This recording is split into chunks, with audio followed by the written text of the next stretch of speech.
Black Star Network is here. Hold no punches! I'm real revolutionary right now. Support this man, Black Media. He makes sure that our stories are told. Thank you for being the voice of Black America, Roland. Stay black. I love y'all. All momentum we have now, we have to keep this going. The video looks phenomenal. See, there's a difference between Black Star Network and Black-owned media and something like CNN. You can't be Black-owned media and be scared. It's time to be smart. Bring your eyeballs home. You dig?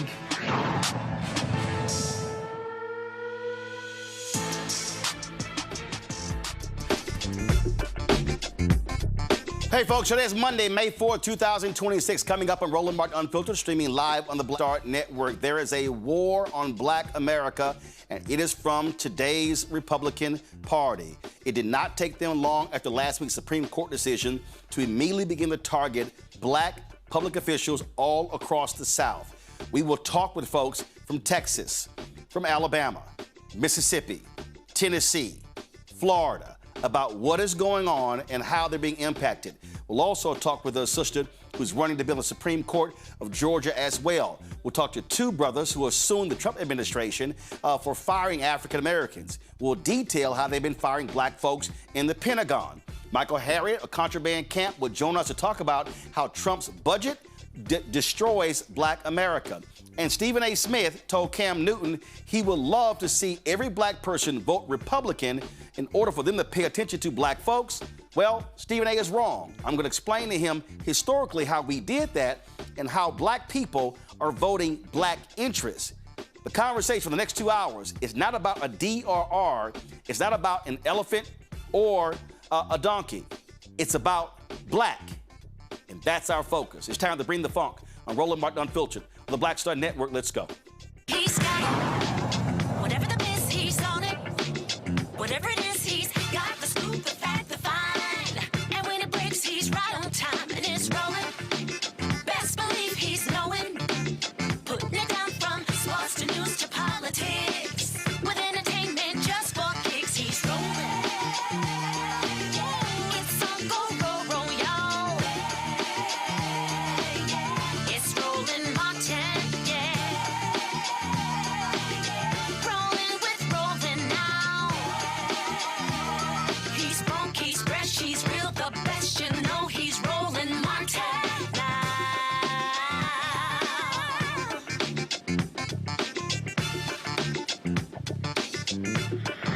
Martin.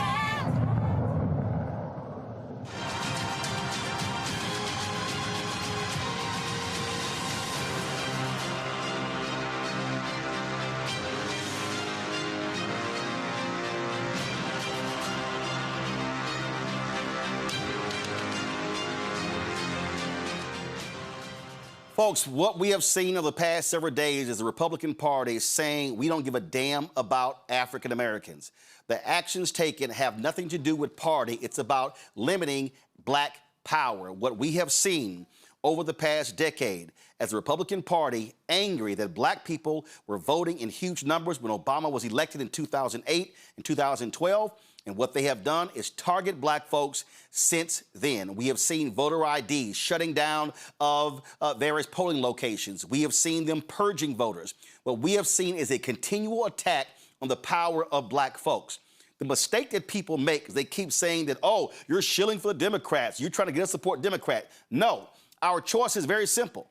It comes down to Republican Party or Democratic Party. What is the conduit through which Black people are going to be able to exercise power? The reality is today's Republican Party doesn't give a damn about Black folks.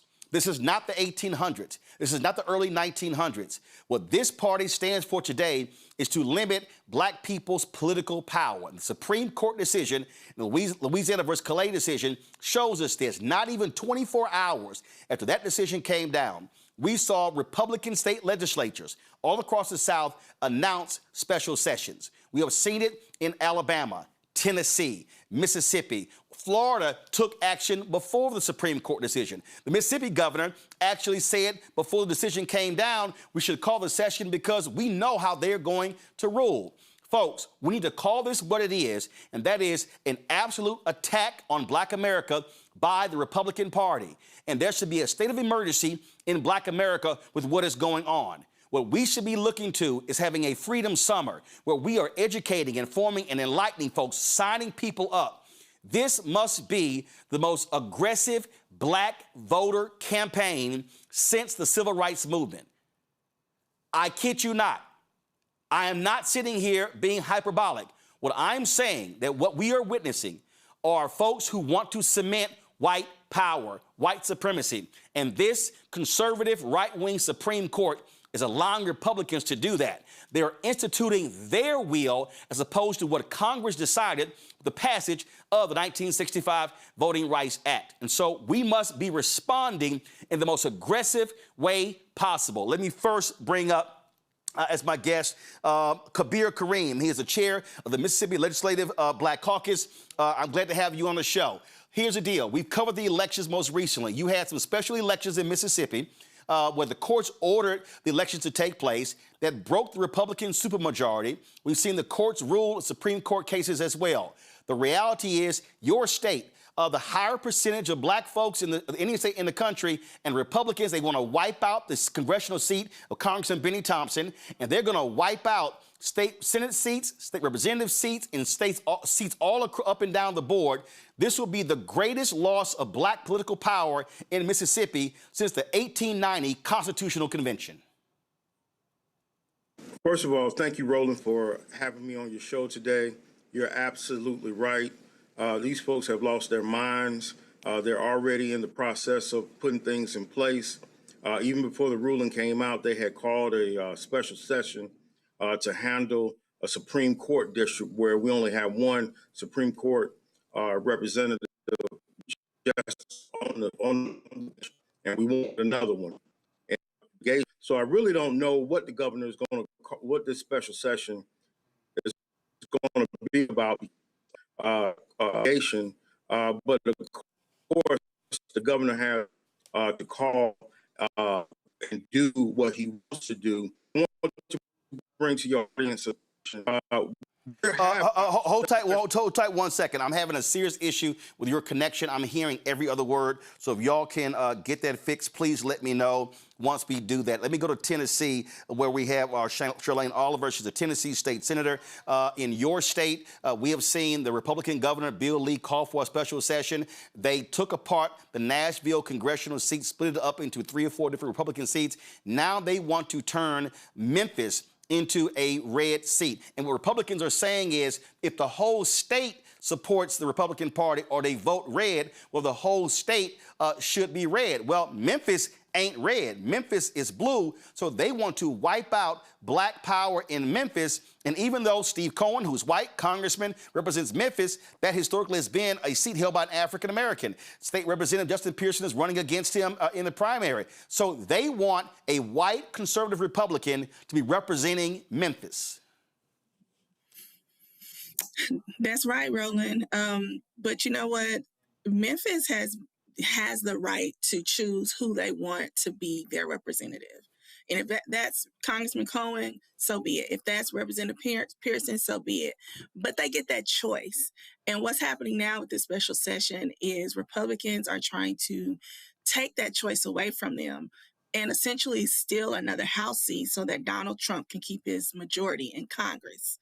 So what Memphis is a naturally occurring Black district. It just so happens to be Black. There is nothing about the congressional 9th district that is, supposed to be a Black district. It just so happens to be a Black district. And the way that it is drawn is drawn around the county lines. And so it is a naturally occurring Black district. And now they're trying to say, after all these years, that now somehow it is unconstitutional to have a district drawn this way. But what you also have there in Tennessee, you have a state law. And I saw, I'm trying to look for it right now, you had a Republican. You have a Republican who said, wait a minute, what are we doing right here? We're breaking the law if we do this here. And if they don't completely replace the district, I wouldn't be shocked if what they do to Memphis is what they did in Nashville, split Memphis into 3 or 4 congressional districts as their way of decimating that position. Yeah, we know this is calculated and it is intentional to take away the ability of Black folks in Memphis to be able to elect who they want. And it's also illegal because in our Tennessee code, it explicitly says that you cannot redraw maps between apportionments. So what we are doing here with the special session is illegal and unconstitutional.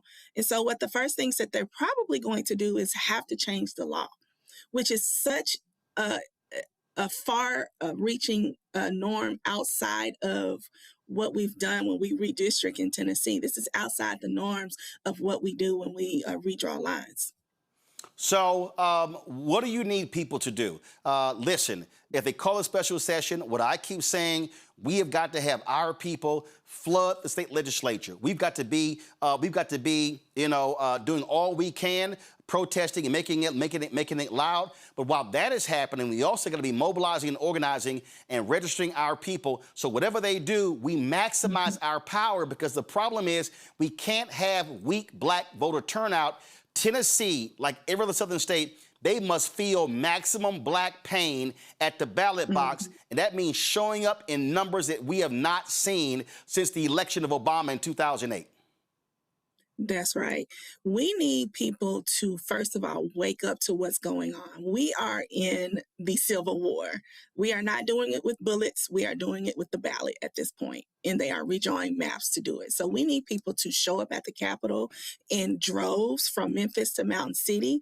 And this is just not a fight for Memphis to fight on by themselves. We need the entire state to show up, pack the Capitol, let them know that we're not going for this. And look, the Republicans started this. They set the new precedent that the gloves are off. So we need to match the energy. So this is not the time to be cute and conform. This is the time to rise up and say, look, we're not going for this, hell or high water. Absolutely. Senator Oliver, keep us abreast of what happens in Tennessee. We're going to be covering this. I know people are planning rallies, so we want to be able to live stream that stuff because we need all of our people completely engaged, because I keep trying to explain to folks that when you wipe out Black political power, you're wiping out access to billions of dollars in the legislative process when it comes to the city, the county, the school board, the state, the federal as well. And so folks need to understand that this is real. This is absolutely a state of emergency in Black America. We appreciate it. Thanks a lot. Thank you. I'm going to go back to Mississippi. We have Representative Kareem, so glad to have you here. So here's the deal. Your state, 38% Black. And so what these white Republicans in Mississippi are likely going to do is they're going to say, we don't give a damn if that's the case. They want to wipe out Black political power. And I'm telling you, this to me is very similar to what happened in 1890 when those white racist Dixiecrats were upset that Black people kept winning in Mississippi. The Republicans in Mississippi are mad that the federal courts kept ruling against them. And the problem is this Supreme Court, with this Louisiana versus Calais decision, has now given these Republicans the power to say, oh, no, we're not sitting here creating districts by race. We're creating this because we can do partisan. They have given these white conservatives an excuse to completely decimate Black political power in Mississippi. You're absolutely correct. And to add insult to injury, Roland, we're having our special session at the old Capitol where they adopted the 1890 Constitution. Now, some might say that no malicious intent was done, but it's a slap in the face to the 1.2 million Black folks here in the state of Mississippi. And yes, it's 40% of us in this state. Where are you going to go? You want to take out my dear friend, Congressman Thompson? Where are you going to put 40% of Black folk in the state? We are the largest Black populated of Black folk in the country. What you going to do with us? We got to be somewhere. We're not going out rolling like that. It's a fight. and we're prepared to do what's necessary. I was in Mound Bayou, Mississippi on Friday doing a show from there. We went to Shreveport, Louisiana on Thursday. And I'm telling you, what has to happen is, just like Freedom Summer took place, when you had these college students who made their way to Mississippi and other southern states, the same thing has to happen. We've got to have the largest mass black voter mobilization since Obama's election, because everything that we're seeing, I need everybody listening and watching to understand, everything that we are seeing today is a direct reflection on black voter turnout in 2008 and 2012 that scared the hell out of these white conservatives. It was the first time in American history where black people voted at a higher percentage than white Americans, and they've said since then, not again, we ain't gonna have this. And so all of this, the Shelby v. Holder, all the lawsuits, the affirmative action lawsuit, this lawsuit, the battles over the seats in Alabama and Louisiana, is all about how do we destroy 60-plus years of black political progress. You're absolutely right. And folks need to also, look, we just started practicing democracy in 1965. And here, I'm the chairman of over 58 black men and women. We started out as a caucus of one back in 1967, and he was adopted, he was seated. But before he got seated, Roland, his desk was taken out the front door of the Capitol and sawed in half. And he was a caucus of one for 8 years. And now in 2026, the late Robert G. Clark, our emeritus leader, is turning over in his grave for a situation that should have been taken care of generations ago. But I'm telling you this, our seats have blood on them, and we are not going without a fight. We've got 40% of black folks in the state of Mississippi. Where are you going to put them? If you move one of us, it's going to affect this supermajority that they have. So they have to take that in mind as well. And they've been talking about it too. I saw a very conservative person running for governor saying, don't be so quick to move any lines because it can mess up the supermajority that we have in the state of Mississippi. But we have to fight, Roland. We have to inform the public. The Black Caucus is going on tour, going to every town, hamlet, and village, making people aware of what's going on with this Calais case. And look, this is not the time to go to sleep. This is not the time to stop fighting. The work is just starting, and we're ready for it, Roland. And we're asking clergy, elected officials, grandma, grandpa, senior citizens, if you got one fang, one claw, it ain't the time to retire and go sit on the porch. We need you, all hands on deck right now here in Mississippi. Absolutely. Representative Kareem, Mississippi Black Caucus, we surely appreciate it. Thanks a lot. A5. All right, brother, I appreciate it. Folks, I want to show you. You heard me talk about this here. Henry, go to my iPad, y'all. This right here is the chart that shows you black turnout. I want you to see the black line is white people. The blue line, black people. The next line is AAPI. The red line is Latino. You will see right here, this right here, when you see that black line higher than that blue line, that means that black people in 2008, now it dropped in 2012, okay? It dropped in 2012, but in 2008, that was the first time in American history that a larger percentage of black people voted in a presidential election than white people. Now, you see what happened in 12, 16, 20, and 24.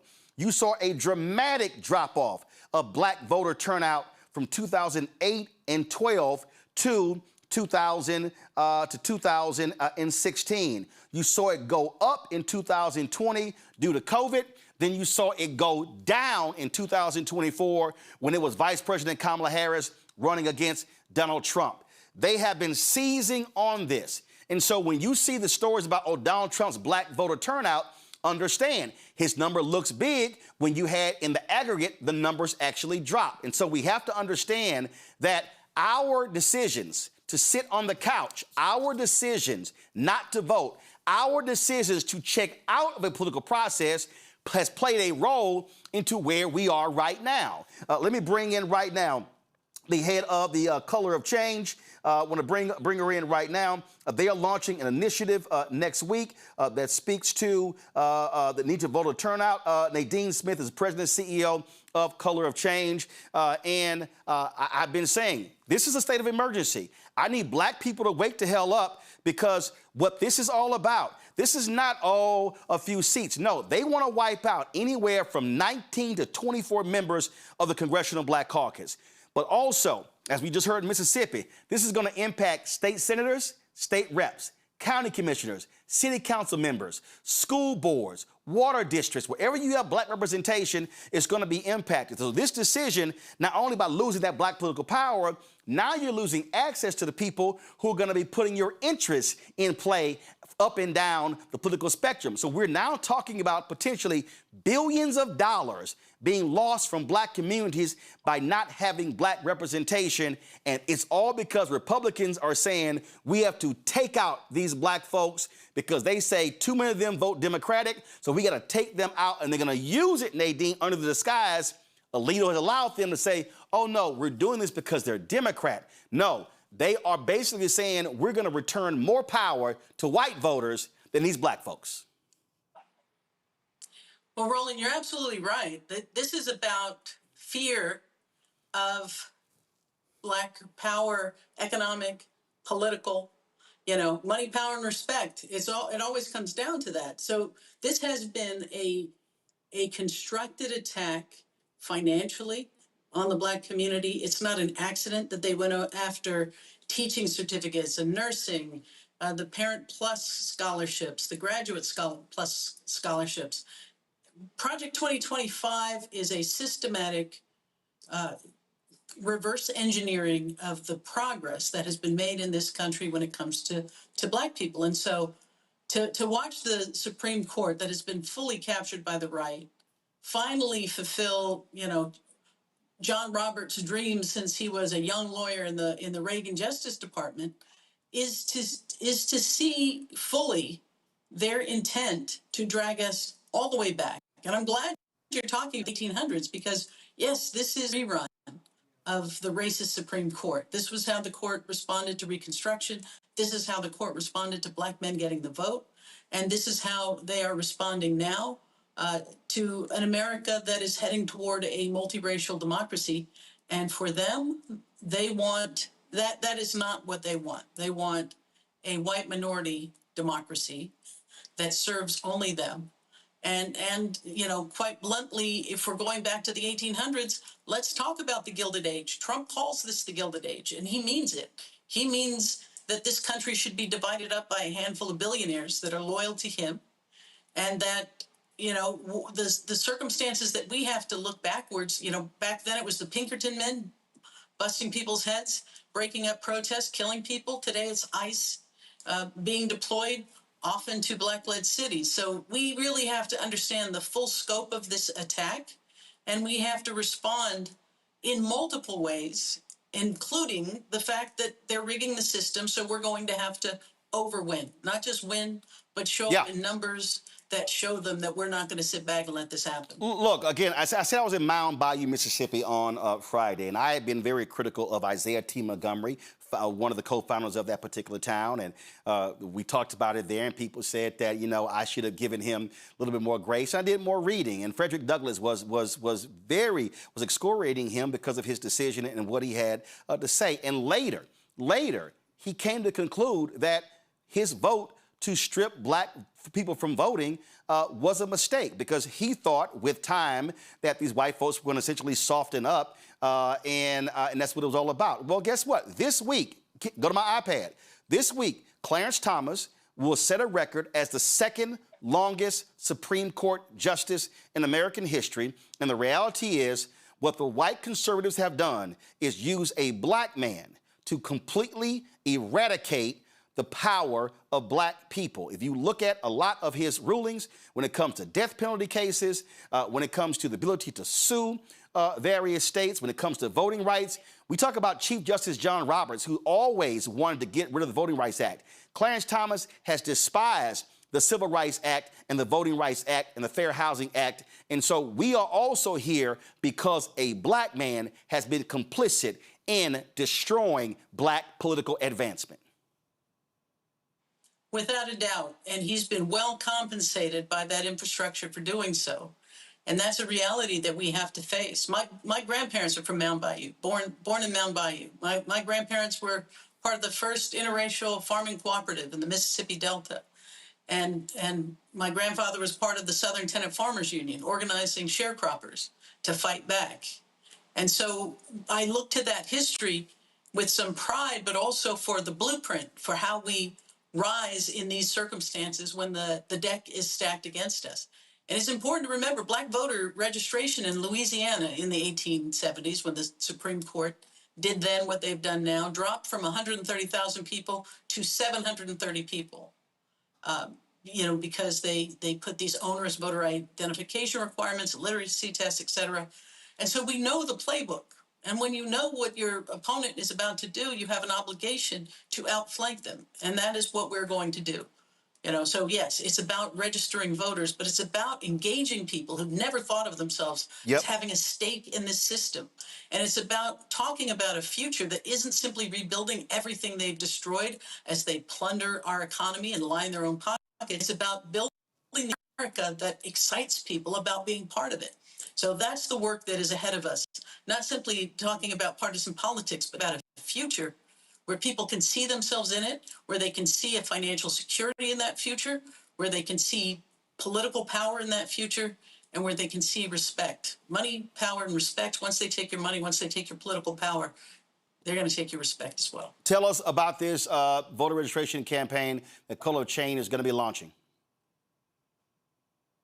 Yeah, so we're going to be registering voters in the South, and we're going after, as I say, the voters, not just the folks who have moved and haven't registered, but we're really going to go after folks who black people who we need to have this conversation with, who need to understand what the stakes are. Because, there are a lot of people that say, listen, nothing much changed in my life, regardless of who's in the White House. Well, this is about who's in your city hall, who's in your county commission, who's in your mayor's office.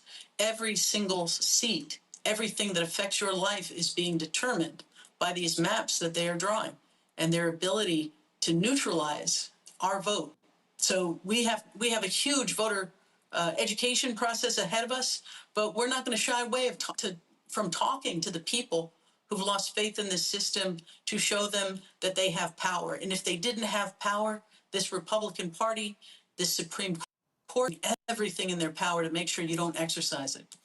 Keep us abreast what that looks like so we can amplify, get the word out, because I am saying that this is absolutely boots on the ground. There is not a single black organization in America. I don't want to hear bullshit about no parties, about no get-togethers, about no dances. No, I don't even want to hear, hey, we're having panel conversations. No, every black organization in this country needs to be having forums and town halls, touching voters, reaching voters, educating voters, registering people. The focus between May, June, July, August has to be inform, empower, and educate and register. And then come September, October for early voting and election day, turn out in massive numbers. To your point, the only way we change this if we completely overwhelm the system. We've done it before, we can do it again. 100%. And Roland, I'll go one step further. If you belong to a church, if you belong to an organization, a black community organization that is sitting down and sitting this out, you need to find a new home. Absolutely. Nadine, we certainly appreciate the Color Change. Thanks a lot. Thank you. I want to bring in my panel right now, Dr. Ome Congo, being a senior professor at Lecture School of International Service, American University, author of Lies About Black People, How to Combat Racism, out of D.C. Thelma Anderson, creator of the Public Opinion Court, author of Shut Up and Prosecute, out of Dallas. A. Scott Bolden, a Washington, D.C. Based attorney. Glad to have all three of you here. Ome Congo, I'll start with you. I'm telling you, this is game on. When I look at Freedom Summer, in 1965, same thing has to be happening right now. When I look at marches and organizing and mobilizing, it has to happen. This is not a moment where we have influencers and others who are just talking on Instagram and TikTok and threads and going back and forth. No, this is about planning, organizing, mobilizing, educating, because people need to understand, and I need millennials and Gen Z and Gen Alpha to understand, They want to lock in white supremacy for the next 50 to 100 years. And the only way you combat that is if a massive black voter turnout happens. Look, everything that the Republicans are doing right now, that the Supreme Court is doing right now, it's all been planned. You've been laying it down with with Roberts coming in under the Reagan administration. Reagan assigned him with the goal of undermining this. This is a 30, 40-year process. The fact that Louisiana, we said Florida acted before the decision came down, all of these states already had their plans ready to go, the redistricting plans ready to go. They were ready to postpone elections, state of emergencies. Everything that they've been doing has been strategic and methodical. Where's our plan? And how much more power are we willing to lose? How much more power are we willing to use as it relates to Congressional Black Caucus, as it relates to some of the local seats that was being discussed here as well, school boards and all of that? I finally feel like with the elections of 2025, some progress was being made across the country with the Democratic wave and some of these local elections that were being won as well, in addition to the state ones. But you see the Republicans always come back harder. And so, the Democrats need to be on board stronger, but Black people specifically, we're spending all of this time talking about, Megan Thee Stallion and Klay Thompson, and spending all of this time talking about this artist or that rapper or this athlete. And at the very moment it's happening, all of the progress we've been made is being undermined and stolen right in front of our face. And they're not even firing a single shot like they did in the 60s with people trying to get their vote, get their rights to vote. They got poll taxes in the face of these new state IDs, these passports that are about to have Trump's faces on it. They're doing everything strategically to meet the 2026 standards. And we're sitting here twiddling our fingers, not paying attention to what's being said on the Black Start Network and in all of the other spaces where there are Black people who actually give a damn about our future. It pains me to be living in a society where my children are having less rights than I did, even than my parents did. But that's where we are right now, and it's only going to get worse if we don't wake the hell up right now. Absolutely. And Scott, when we look at, again, what happened, if you study the Black Freedom Movement, what you saw after Brown was Board of Education 1 and 2, you saw Supreme Court rulings, but you saw lower courts really interpreting that decision or executing that decision. You saw the injunction that was created out of that. You saw African Americans going to the federal court, enforcing the laws of the land, and white conservatives could not stand that. And so they said, we have got to put together our own people where we control the courts. And that's what the Federalist Society was all about. That's what SCAFE and Mellon and the Heritage Foundation was all about. It was about, hey, let's control the political process and the judicial process. And so that's what they're doing. And so, again, the Supreme Court can make whatever ruling they want to make, but the one thing the Supreme Court cannot do, they cannot deny people the right to vote. So our way, our only way, Scott, of responding is to overwhelm the ballot box. And again, we've done it. This ain't our first rodeo, but we have really got to be engaged now. Yeah, there are 2 points I want to make, Roland, because, and you've covered them, I think, but I want to cover them with specificity. One is voter education. You're right, we got to overrun the ballot box, but the mindset of our communities has got to get right. You know what they say. You know what Black men and women say.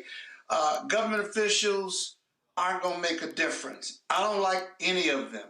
It's not going to make a difference for me locally or at the state level, especially the president. And so there's a lot of voter apathy out there. We can no longer afford it. And so on the ground, we need that voter education when we're in the streets and marching, because that's an important component, but it's got to be a voter education. Better yet, a voter value piece to this as to why it makes a difference. You and I talk about it all the time.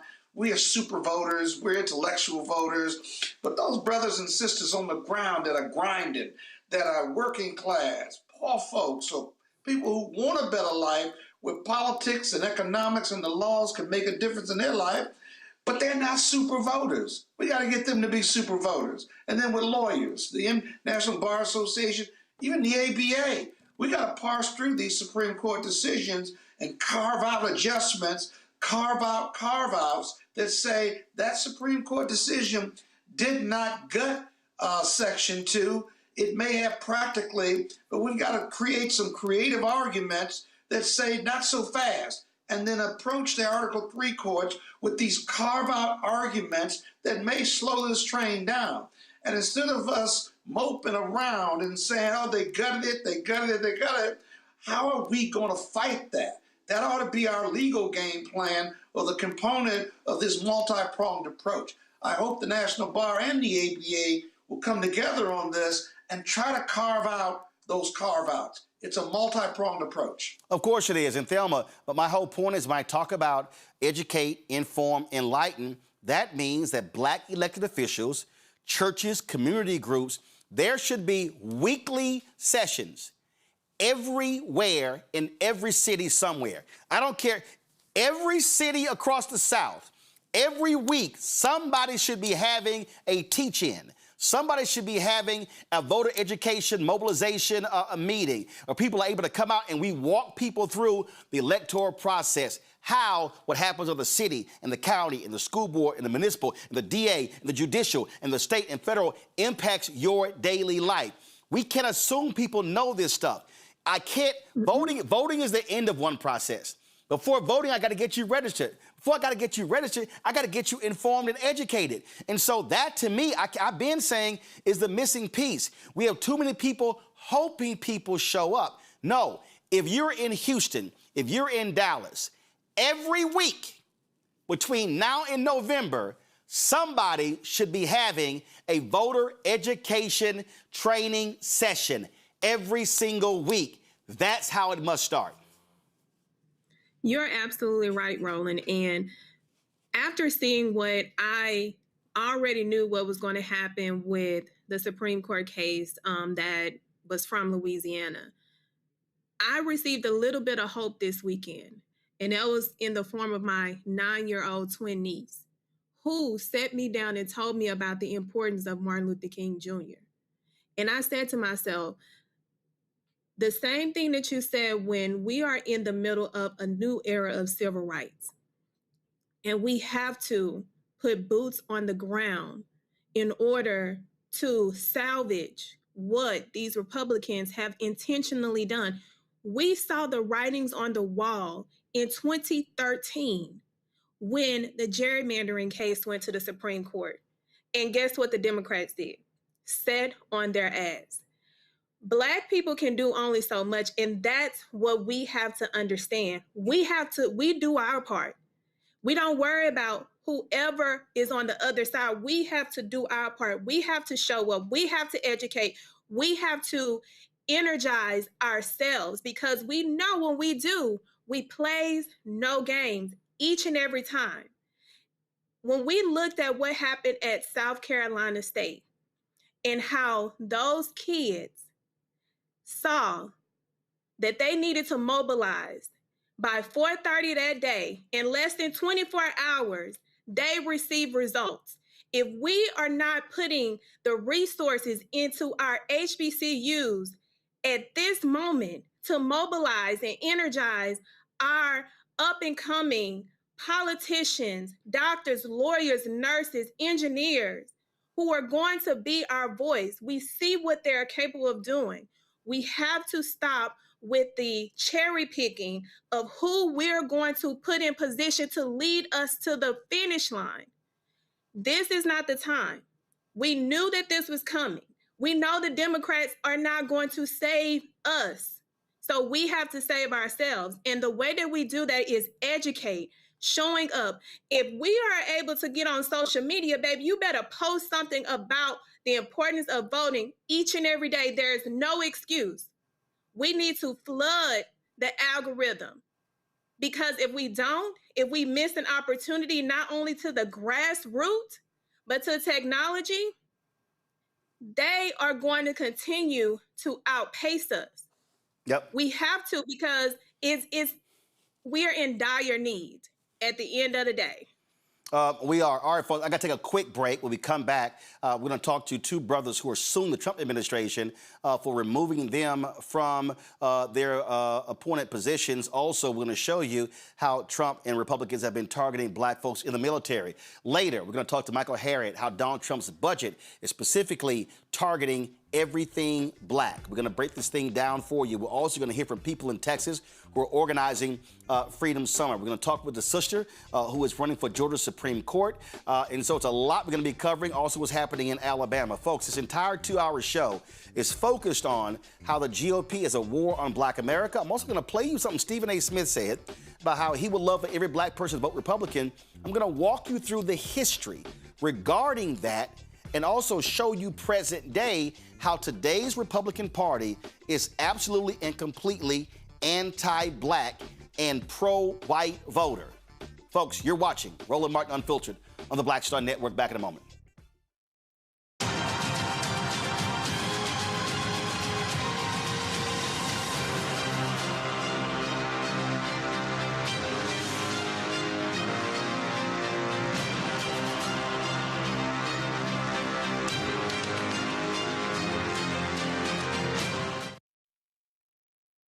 With medicine and science under attack, I want to keep you and your family informed and healthy. I'm Dr. Ebony Hilton, and I knew at the age of 8 that I wanted to be a doctor. So I studied hard and became the first African-American female anesthesiologist hired at the Medical University of South Carolina since its opening in 1824. And I always say I was made into a doctor, but I was born to be a mom. And as a new mom, wife, sister, daughter, and friend, I understand how frightening a medical crisis can be. I care for individuals on some of the worst days of their lives, and it's my mission to provide you with a safe space to gain clarity on issues affecting your mind, body, and soul. I recognize that there are health disparities, particularly as it pertains to race, and I want to help bridge the gap between you and your healthcare providers. Join me every Thursday for Second Opinion on the Black Star Network, where each week I'll invite experts from various medical fields to share the latest health news. We'll discuss topics such as the vaccine debate, mental and sexual health, medical bias, infertility, menopause, andropause, nutrition, and aging. Together with my medical colleagues, we aim to provide you with a second opinion. Don't miss it, Thursdays only on the Black Star Network. Hatred on the streets, a horrific scene, a white nationalist rally that descended into deadly violence. White people are losing their damn minds. As an angry pro-Trump mob storms the U.S. Capitol, we've seen shootings. We're about to see the rise of what I call white minority resistance. We have seen white folks in this country who simply cannot tolerate black folks voting. I think what we're seeing is the inevitable result of violent denial. This is part of American history. Every time that people of color have made progress, whether real or symbolic, there has been what Carol Anderson at Emory University calls white rage as a backlash. This is the rise of the Proud Boys and the Boogaloo Boys. America, there's going to be more of this. Here's all the Proud Boys, guys. This country is getting increasingly racist in its behaviors and its attitudes because of the fear of white people. The fear that they're taking our jobs, they're taking our resources, they're taking our women. This is white fear.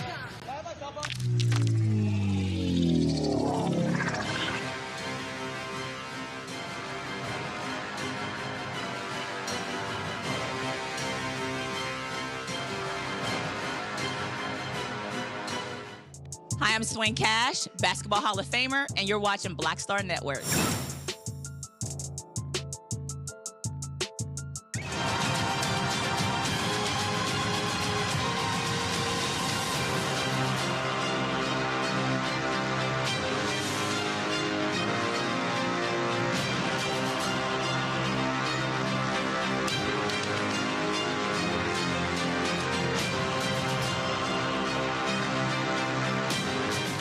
Folks, Donald Trump has done all he can to wipe out black political power, even those appointed. Two black men, Robert Primus and Alvin Brown, who were fired by the twice-impeached, criminally convicted felon-in-chief in 2025, have filed lawsuits challenging their dismissals.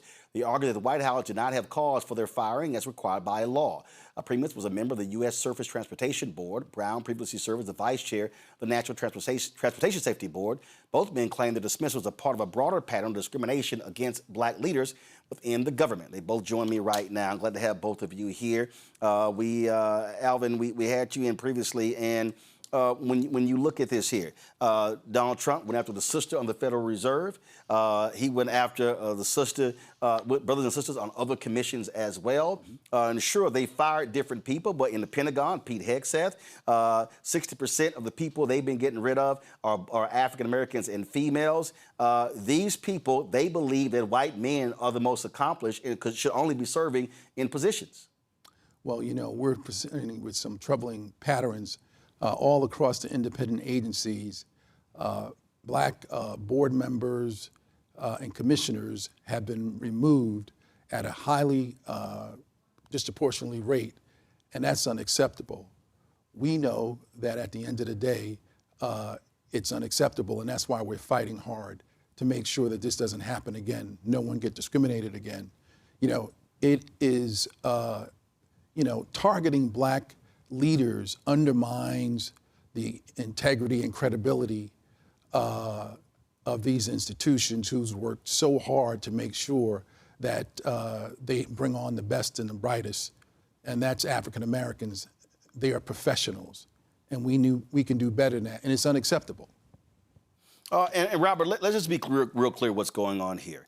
You look at their language. They label anybody black as being DEI, as being unqualified. I mean, these people are, I mean, you have this idiot Clay Travis saying that, oh my goodness, it was unconstitutional that Ketanji Brown Jackson was chosen for the Supreme Court, and they call her a DEI hire. So if they see anybody black, they automatically say DEI as grossly unqualified. There's an absolute targeting of black people by Donald Trump, MAGA, and today's Republican Party. Absolutely, especially in this administration. I find it interesting that they say that we're not qualified, especially when I was nominated under the first Trump administration. So I was qualified under the first administration. A Republican-controlled Senate thought I was qualified when they unanimously confirmed me to the board. And you see that they were cherry-picking black folks, especially on the board. You talk about 60% at DOD. Well, I was 100% at the Surface Transportation Board. And they removed me, even though there was a vacancy at the board, even though there was another white Democrat on the board whose term was expiring. So they bypassed her, and they also overlooked the fact that they had a vacancy to remove me. So clearly, you know, people were saying, oh, it's because I was independent-minded, that I was impartial. Well, yeah, I was doing my job. But unfortunately, I was doing my job while I was black, and that's one of the reasons why I was removed. Yeah, and that's what's going on here, Alvin. That's exactly right. And again, if they make the argument that, oh, we're removing all folks who are appointed by Democrats, that's different. But they're leaving in place folks who are white, who are appointed by Democrats, especially white men, and they definitely are removing black people. You're absolutely right, Roland. That's exactly what happened to me. You know, there was no one better to articulate that the way you just said it. You know, I was removed abruptly, unlawfully, and no question about it. It was because of my race. I was a target, and that's why I'm not there today. Scott, the point we made in the previous segment, and I've been saying this, lawyers have a role. When we talk about what's the strategy, there's a legal strategy, there's an election strategy, there's a grassroots strategy, there's a corporate strategy, and so lawsuits are a part of this, and we've got to have our lawyers fully engaged with African Americans to hit these folks in the courts and to have them on the record so all of their emails and their text messages can be made public so we can see exactly why they're doing what they're doing. And you get legal discovery. And so both of your guests, Alvin Brown, a longtime friend of mine, I presume and hope and know that they have great lawyers, but you presume that the appointments or their terminations are rooted in illegality. You got to presume that because you can't presume otherwise because it's the Trump administration. You can't presume that there's competence in DOJ because it's the Trump administration, and they have removed several of the senior lawyers in DOJ who give opinions internally, and many times those opinions are ignored. So you can't presume that. Secondly, you start, whether it's the APA, the Administrative Procedure Act, or you look at the root cause or the root of the appointment itself, you look at the terms, you don't have to look at politics, and I can almost promise you that both of your guests were illegally removed. That's how you get to the lawsuit. They make the arguments, and unfortunately they have to make their way through the Article 3 court, that's federal court. But here's the deal, it's got to be had. You can get a TRO, you can get an injunction. If you can't get that, at least the lawsuit is pending, and the injustice and the unfairness or the prejudice is going to come out either through discovery or through filing dispositive papers. That means papers that are going to render, the judge can render a decision in your favor on the face of the papers or even after oral argument. But it's very necessary because nobody in the Trump administration is going to take a look within and say, oh yeah, we screwed that up or we didn't do that the right way. The Article 3 courts have got to make them do it, and then you're going to have to go through the appeal process. It's going to be a long fight for the gentleman on your show. At the same time, it's a necessary fight, whether it comes sooner than later, because the Article 3 courts, many of them, like 90% of the decisions, have gone against the administration. It's when you get to the Court of Appeals, 70% of those decisions are against the administration. But when you get to the Supreme Court, in both cases with the gentleman on your show, it may go to the Supreme Court. It's important, it's necessary, but at the Supreme Court, they're very reluctant to constrict the executive power of Donald Trump in this White House. They want to expand it. Why? Who knows? I hate to say nobody knows, but I know you're going to correct me on that, Roland. We know why. Oh, yeah, we absolutely know why. And I'll say this, Thelma. Here we go to my iPad. This is not tied to this, but this federal magistrate called out the Trump administration for their treatment of the alleged White House correspondent dinner shooter, saying he's been mistreated in jail, treated harsher than folks on January 6th. And I'm sure they're going to probably come after him by saying, oh, here's that Muslim judge. But again, what we're dealing with here, this administration is a clear and present danger to black people. They view black competence as being incompetent. They want to slam anybody who is not kissing their ass. And so if you're not Senator Tim Scott or Leo Terrell or any of these black MAGA people, they believe that you are grossly unqualified. That is what we are dealing with. And we have to fight back with everything that we have to combat these folks. You know, Roland, the one thing that I think a lot of people are not paying attention to when we're talking about the Republicans and their distaste for educated black folk, like they like to say it in their little hush meetings. We are our ancestors' prizes. What I mean by that is they didn't anticipate that African Americans was going to equip themselves with education. We have more lawyers, more doctors, more nurses, more engineers, more teachers, more educated black folk than they anticipated, which means that our proximity to show up and put BTA, belt to ass, when you are trying to play in our face to take our rights away, they have to figure out a different strategy. So guess what they do? They go and they rip out the seats. They go and redraw maps. They go and do everything possible to try to stop us because they are afraid of our power.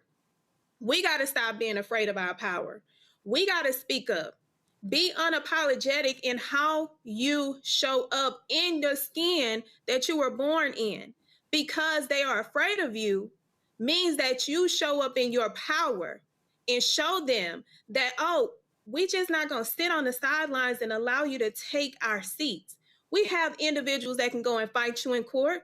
We got individuals who can go and save our lives now.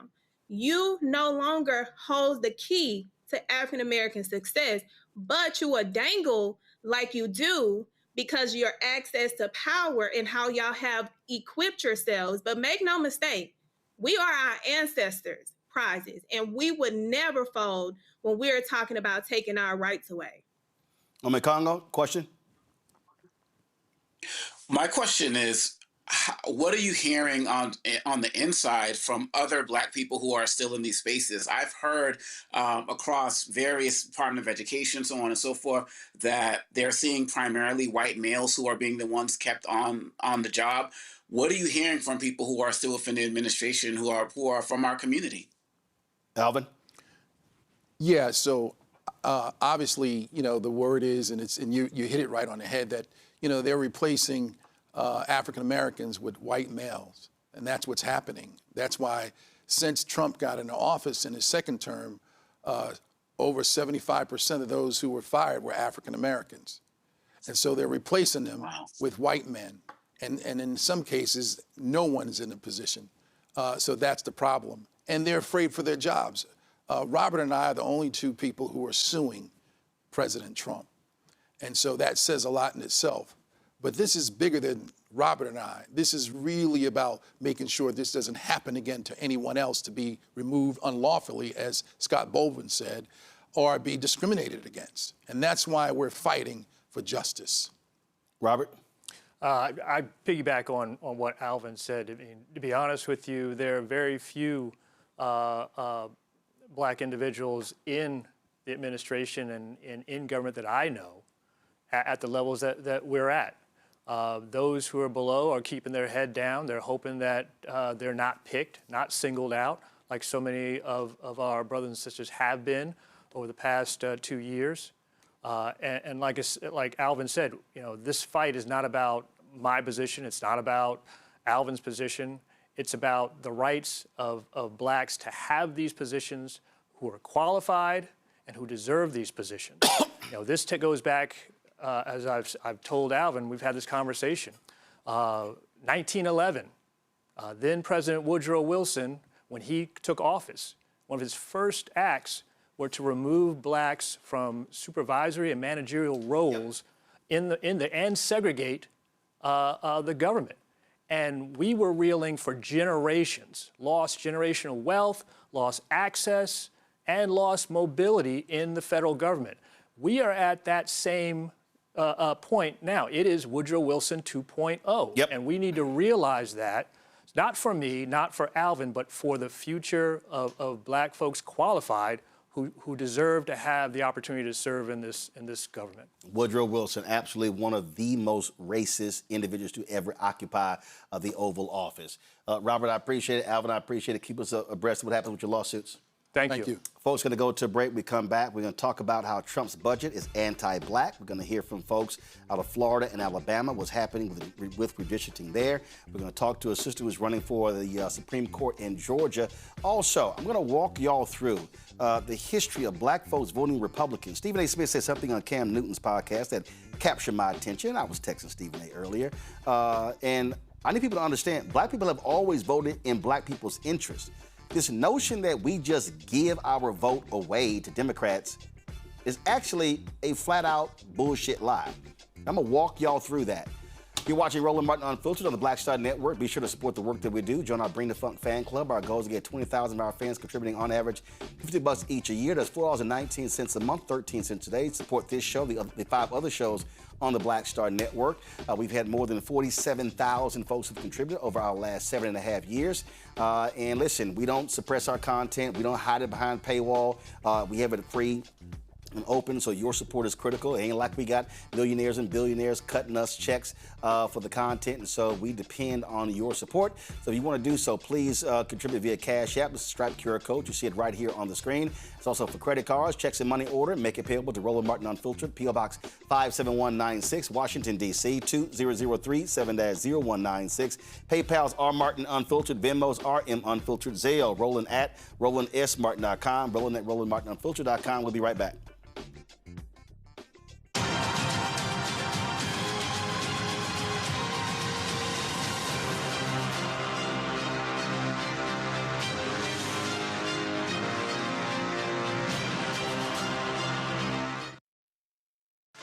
A decade of love, joy, and power. Black Voters Matter is 10 years old, and we are just getting started. This is love with a purpose. This is Black joy in motion. This is unstoppable power. Across campuses, neighborhoods, and back roads. Let's go! We show up, not just to vote, but to be seen, to be heard, to belong. We ride together, we organize together.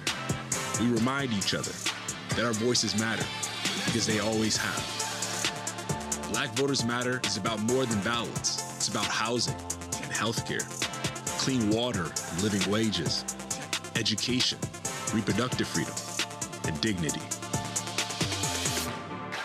It's about turning pain into action, turning belief into movement, turning community into power. We don't wait to be invited. We bring the energy. We bring the love. We bring the people. Because when Black communities come together, we don't just survive, we thrive. This is how change happens. This is how history moves. We organize, we build, we win. My name is Bill Duke, and you're watching Roland Martin Unfiltered.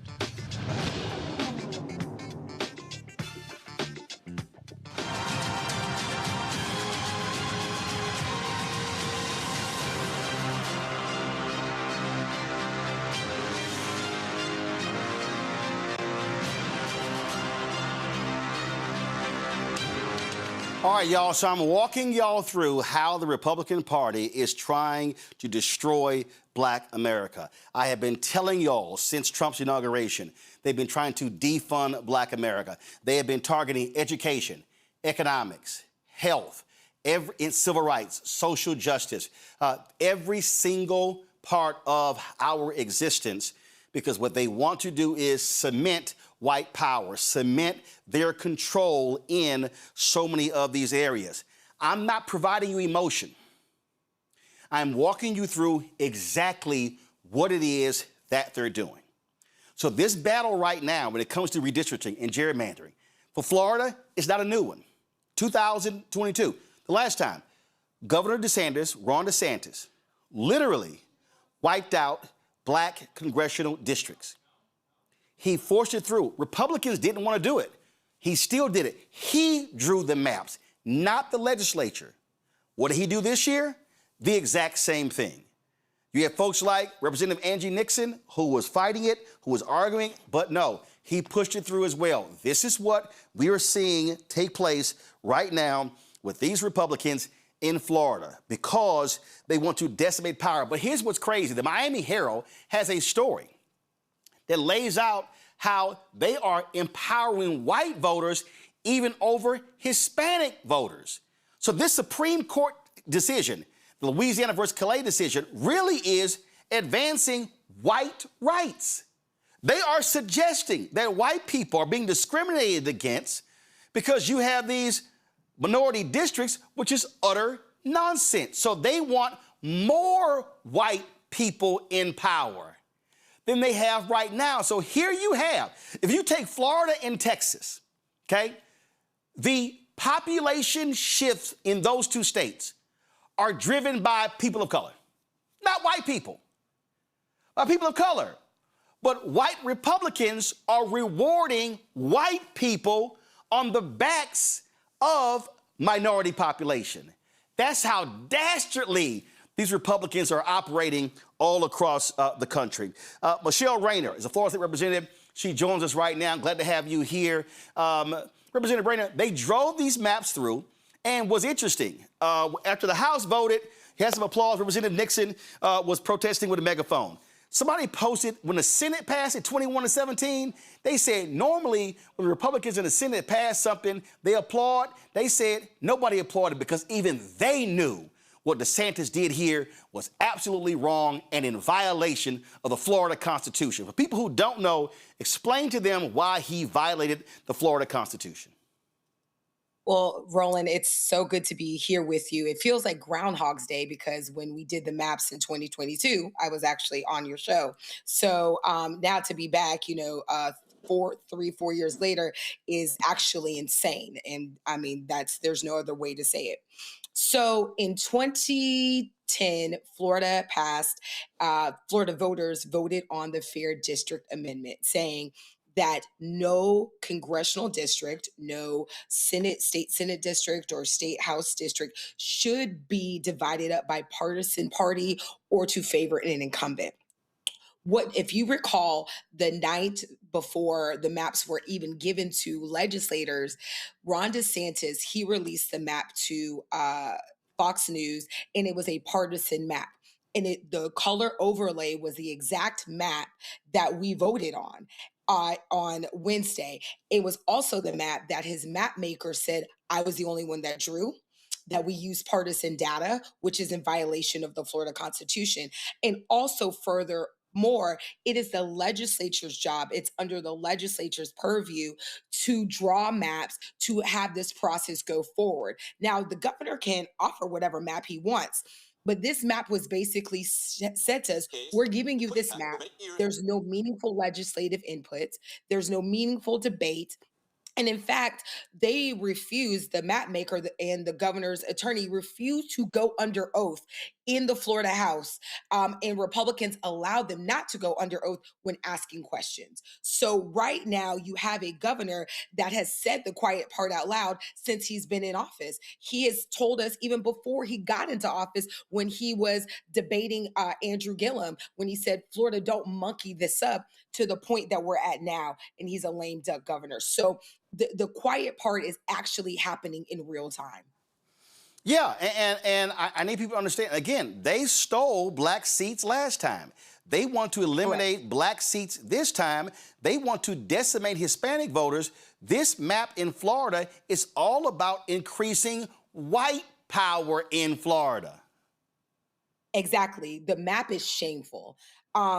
I mean, you have districts. So, for example, if you look at Central Florida, you have folks in Orlando proper, all the way down to Lake Okeechobee, which is, for those who do not know Florida, I mean, that doesn't even make actual sense. You have folks who don't have the same needs, the same interests.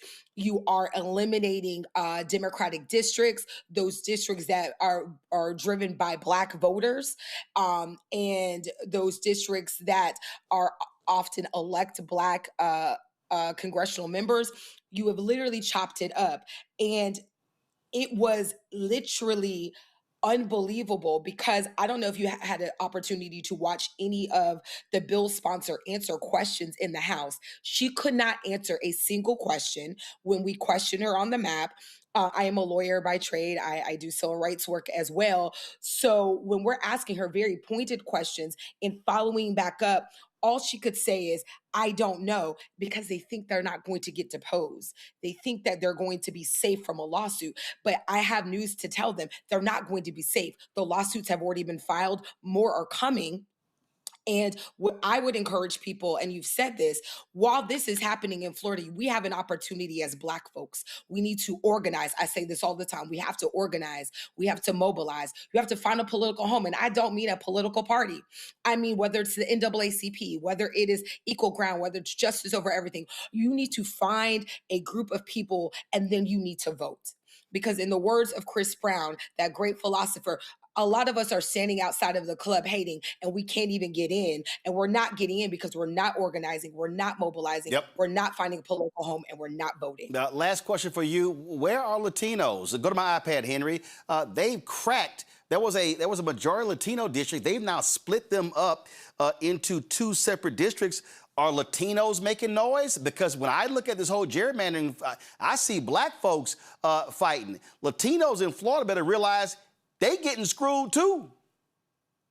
1,000%. So you have those who are progressive, but also, once again, it's going to take folks who say that they are Democrats to stop leading with being a Democrat and start leading with values and talking to folks. I believe one of your other panelists that was on, she said, we got to kind of step outside of this partisanship, and we got to start talking to folks. Because here's the thing that's happened in Florida. Republicans have taken over the job that Democrats used to do. Democrats used to knock on doors. Democrats used to hold town halls. Democrats used to build relationships outside of an election cycle. Republicans are the ones that are doing it. Now, Black Democrats, some of us are doing it, but we've got to do that as a party. And so I want my, Latino brothers and sisters to understand, just as the train is coming for Black people, do not think it's going to be late for y'all. Do not think that that train will not be on time for y'all, because that train is coming, that train is here, and it is time to make sure that y'all are doing the same thing in the best interest of your people and the things that matter the most to you. Representative Rayner, we surely appreciate it. Thanks a lot. Thank you so much. Good to be here. Folks, this is what the governor of South Carolina said after the Supreme Court decision. Here we go to my iPad.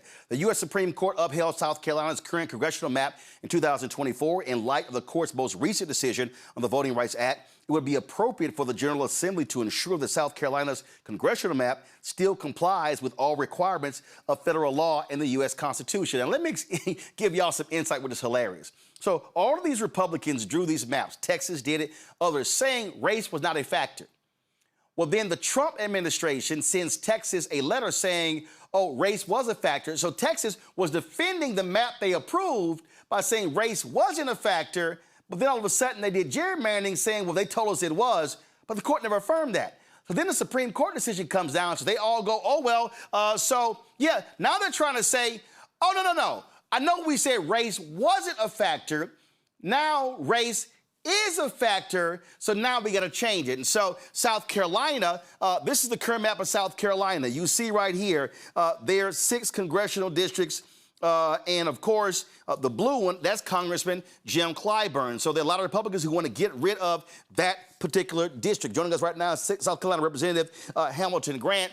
And we're hearing mixed messages. We saw what the governor said there. I read one story where they're saying, well, the governor is they're saying, well, he's likely not going to call a special session. But Donald Trump is putting maximum pressure on all Republican states, all red states, to do an absolute gerrymander.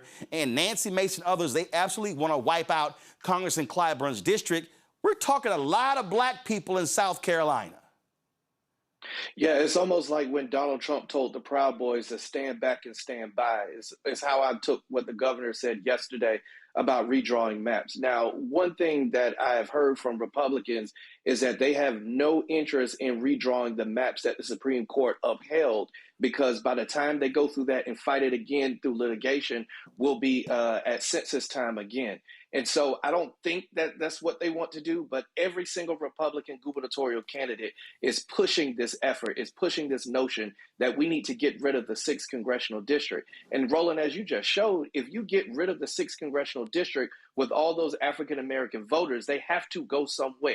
And so some Democrats seem to think that if that is where they want to go and that is what they want to do, it could put several congressional districts at play. But it really just depends on how the maps are drawn. Just like your previous guest that we had, our dear state representative out of Florida, you've got some congressional maps that show my county, Richland County, going all the way up to Lawrence in the upstate. Well, those two counties have nothing in common. And so Republicans are doing the most extreme thing that they can to try to eliminate African-American voting power and people of color in South Carolina. I mean, we're talking about a state that's 26% Black, a state that after the Civil War, a majority of the legislature were actually African-American. And so, yeah, what these Republicans are scared of, and we heard this in Florida and even Texas, and really in those two places, it all depends on how Latinos vote. They're scared to death because all of a sudden, if Latinos swing Democrat, let's say 60, 65, 70, and Black folks are 90% against them, if Black people and Latinos maximize their voting power, they could wipe out Republicans. And so these white Republicans are saying, I think what I'm hearing is, hey, leave all them Black people in Clyburn's district, because if y'all start carving up them Black folks, they now could cause us to lose in our congressional seats. And let's move from the congressional seats to some of these state house seats. Yep. For the first time in modern history, we've got all 124 seats that are up for re-election in the House of Representatives are contested, which means you have a Democrat and a Republican running.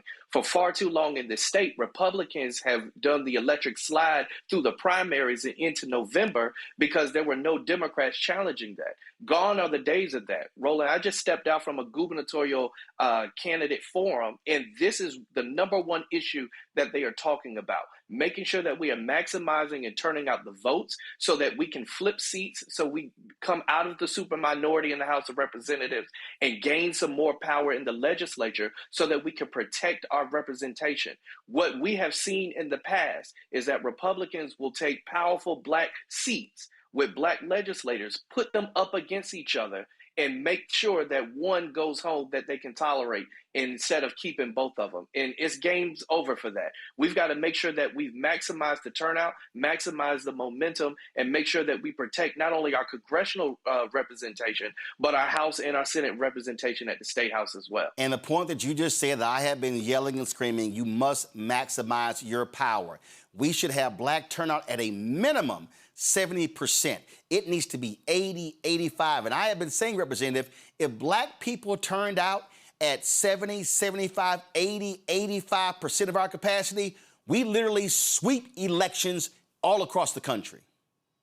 Absolutely. And let me give you this tidbit. South Carolina is the fastest growing state in the country. We're the #1 destination for one-way U-Haul trips, which means people are moving here. Industry is moving here. Imagine if that percentage that you just gave of African-American turnout took charge of what comes to this state, the opportunities that come to this state. We could block data centers from going into our communities and taking our resources. We can make sure that the 5,000 jobs that are coming to Blythewood, South Carolina, from Scout Motors are occupied by African Americans and people of color. We can make sure that kids are going to trade school and graduating high school with associate degrees if they go to a 4-year college or if they go straight to work.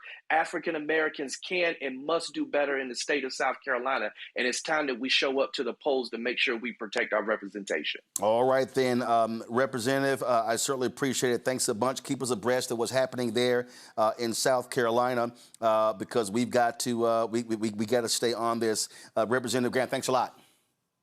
Thank you, Roland. I appreciate it. Folks, the reason we don't have any representative from Alabama is because they are actually in session. Alabama has started today, this 11th hour special session to change their districts. Roy Johnson is a columnist with AL.com. He joins us right now. Roy, glad to have you here. Let's get right to this here.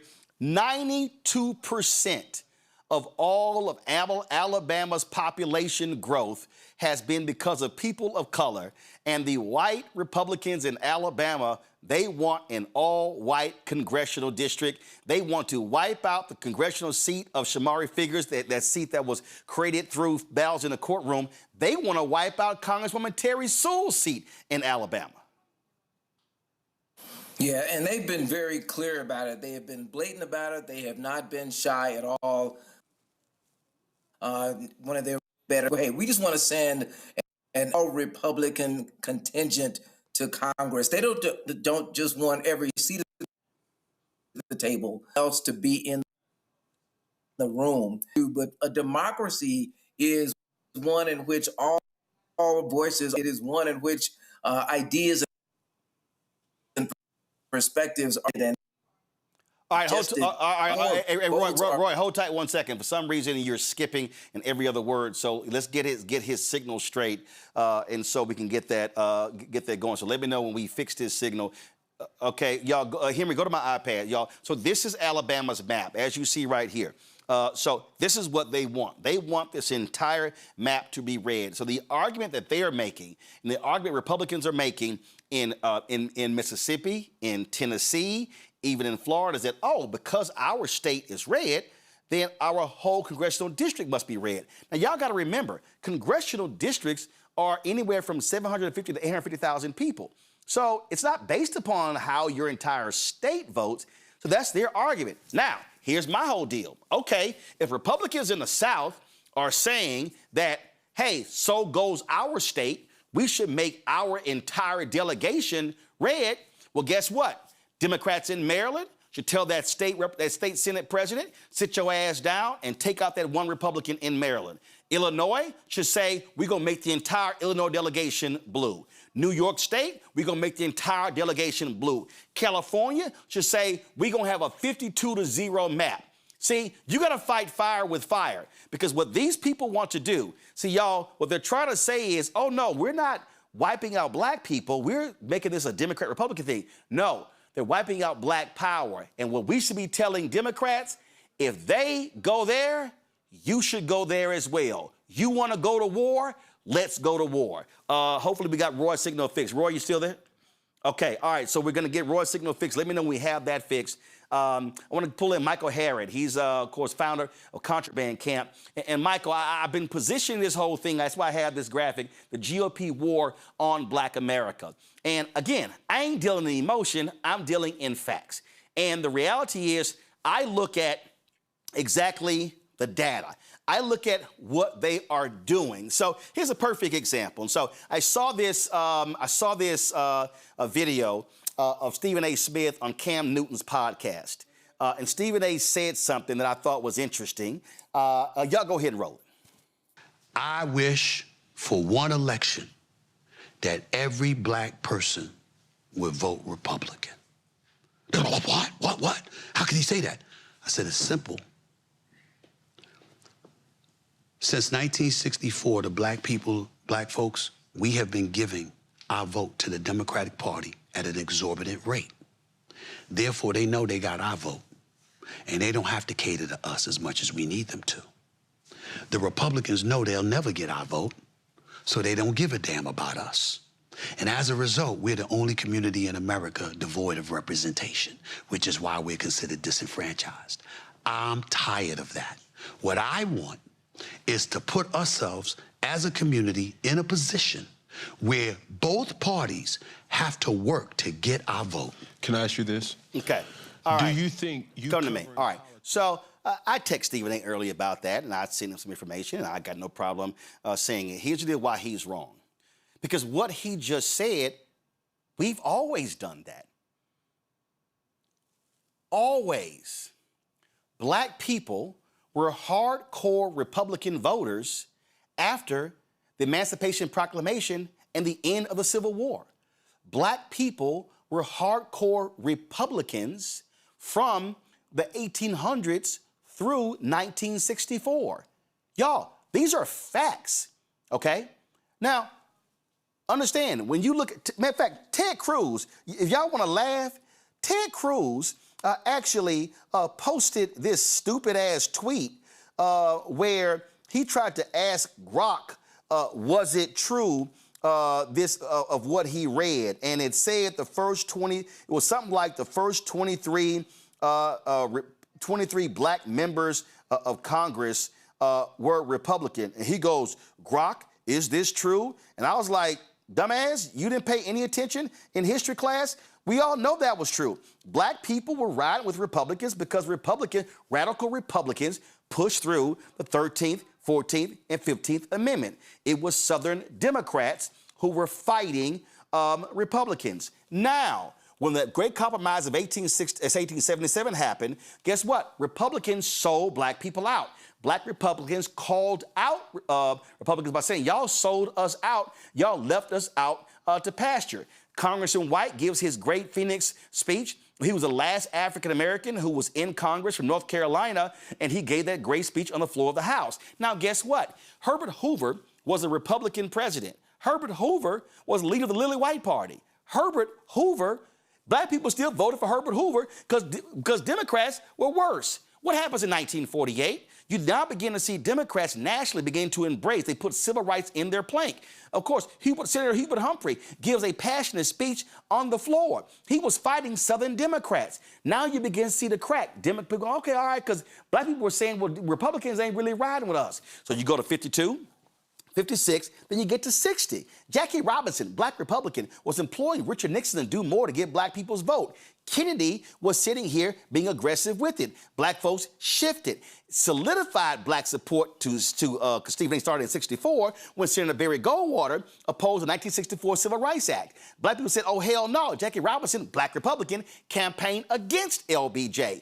Barry Goldwater then votes against the 65 Voting Rights Act, calling it unconstitutional and unnecessary. So the reality is Nixon comes in 68 with a Southern strategy appealing to white voters. The Republican Party since 1964 has been anti-black and pro-white. Their entire agenda has been to appeal to white voters. Now, this is very simple. What I would tell Stephen A. is black people ain't dumb. Black people have not given our vote away.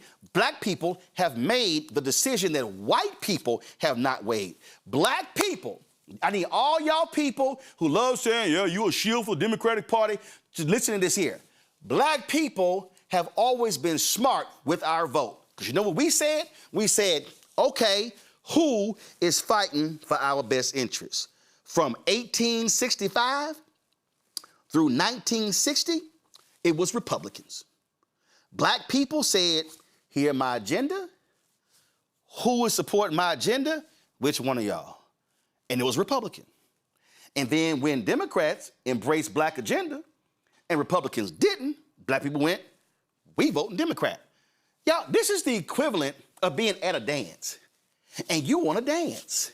And you like, well, who gonna ask me to dance? Well, the Republicans don't even look at you, don't even talk to you, and walk right past you. And then when you go to Republicans, they say, get your ass back. I ain't dancing with you, but I want to dance. So Democrats are looking my way. Now, I'm gonna go dance with them. See, y'all need to stop saying that black folks are giving our vote away. No, we are making strategic decisions.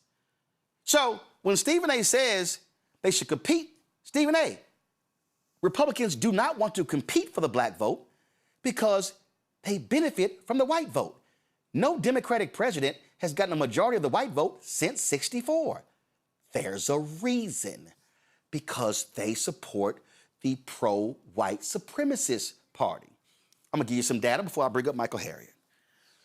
George W. Bush ran for president in 2000. Do y'all know why many black and Latino members of the Texas legislature did not campaign against him? Because George W. Bush supported the Texas HUB program. That was the program that allowed blacks and Latinos and others to get state contracts. Yeah, it passed underneath him. Last year, Republicans, Abbott, Patrick, got rid of that same program. Oh, remember when the 10 black people got killed by the white supremacists in Buffalo? Representative Jamal Bowman put forth a resolution calling for the condemnation of white supremacy. Every Republican voted against it. Who supports Confederate licenses today? Who supports Confederate flags and the renaming of the keeping of Confederate monuments? Republicans. I'm gonna give you one more. I'm gonna give you two more. There are Republicans that have gotten black votes. If y'all have never heard of George Voinovich was a Republican. He was the mayor of Cleveland. And you know what he did when he ran as mayor? He met with black people. He talked with black people. He delivered a black agenda. When he ran for governor, he got upwards of 40% of the black vote. When he ran for United States Senator, he got about 40% of the black vote. So this notion that black people are not going to support a Republican is a lie. That's if the Republican actually delivers for black people. Last one I'm going to give you. Trump comes in last time. Do y'all know what one of the first things that he did? One of the first things that he did was what the Republicans did was they actually overturned a bill in Congress that dealt with auto lending. I don't want y'all to hear what I'm saying. It dealt with auto lending. So the point of it was to stop discrimination in auto lending. Well, the Republicans said, we don't need this. The black folks said, wait a minute, what we doing? How y'all opposing this very thing that deals with discrimination? They said, we need to unite as one. Y'all all remember Reclaiming My Time? That's what started when Maxine Waters was on the floor of the House saying, I reclaim my time, and no, I'm not giving you my time. So one of the first acts of the Trump Republicans was to get rid of an Obama-era rule that dealt with discrimination in auto lending. So Stephen A., if that is the Republican Party's history, present day history, since '64 to present day, why would black people be dumb enough to vote for them to further suppress and oppress our people under the guise of, well, if we all voted for them in one election, then they would become benefactors of black people? We already did that, and they stopped. Michael Harriet, founder of Contraband Camp. Michael, you looked at the numbers. All of these Negroes, especially a lot of these brothers who voted for Trump, talking about, oh, he's going to deliver a check to us. It's all economics. The reality is we've seen a massive decrease in black-owned contracts. Trump's budget wants to cut further. They want to get rid of the $37 billion federal DBA program. They keep yelling how Trump was amazing for HBCUs. His budgets tell something else differently. They are attacking every facet in Black America, education, health, economics, you name it, in Trump's budget. So please show me the great benefactor of Donald Trump helping Black people. So first, let's start from the beginning of what Stephen A. Smith said, right? So first of what he said first, and this is a thing that a lot of people don't know, right? So Black people did vote for Black congressmen, put them in office, but this is the thing that disproves what he says, right? When it came to president, most Black people, because, you know, the Black people in the South were mostly prevented from voting, but the majority of Black voters in 1936 and 1942 voted for Republican presidents for Democratic presidents while voting for Republican congressional members, right? So that tells you that they were deciding who they would vote for. So the majority, ever since they've ever calculated the Black vote, there is no time when the majority of Black voters have not voted for a Democratic president. They voted for Republicans on the local level. But since 1936, the majority of Black people who are allowed to vote have voted for the Democrats. And that's because, Michael, Republicans nationally, again, Herbert Hoover led the lily white faction of the Republican Party, and Black folks like, oh, hold up, you aligning with the white, with the KKK? Oh, hell no. And so the shift from Republican Party started with Hoover. Now, granted, Woodrow Wilson, violent racist, but Black people said, wait a minute, y'all ain't down with us? And they began to lose Black support, and they began, to your point, 36, the next election, that's how it began to move. Right, now let's think about what he said logically. What he's saying is the Democratic Party doesn't do what Black people want them to do because we just give them our vote. So his solution is to just give the Republican Party our vote, and I don't know what the rest is, right? His solution is, if he says that the Democratic Party doesn't do what, Black people want them to do because they get our vote, then by proxy, he must be saying that the Republican Party does exactly what white racists want them to do because that's who gets their vote, right? And so, none of the logic of what he says makes sense. It doesn't make sense logically. It doesn't make sense historically. It doesn't make sense data-wise. It doesn't make sense numerically. He's just a person who's saying stuff on TV. And this is the interesting thing, right? A lot of people think that he's playing footsie with the MAGA party to get these viewers. But, Roland, I'll tell you this. I went and heard Stephen A. Smith give a speech in 2012, and he said exactly this thing. He's been saying this for over 15 years. He's just a Republican. So I think that's what you have to understand when you listen to him speak. He's been running this same game for more than a decade. He's not doing it out of logic or history or knowledge or because he wants to get into politics. This is who he is, man, right? This is what he believes. And I don't think it's a grift. I think he's just a conservative Republican.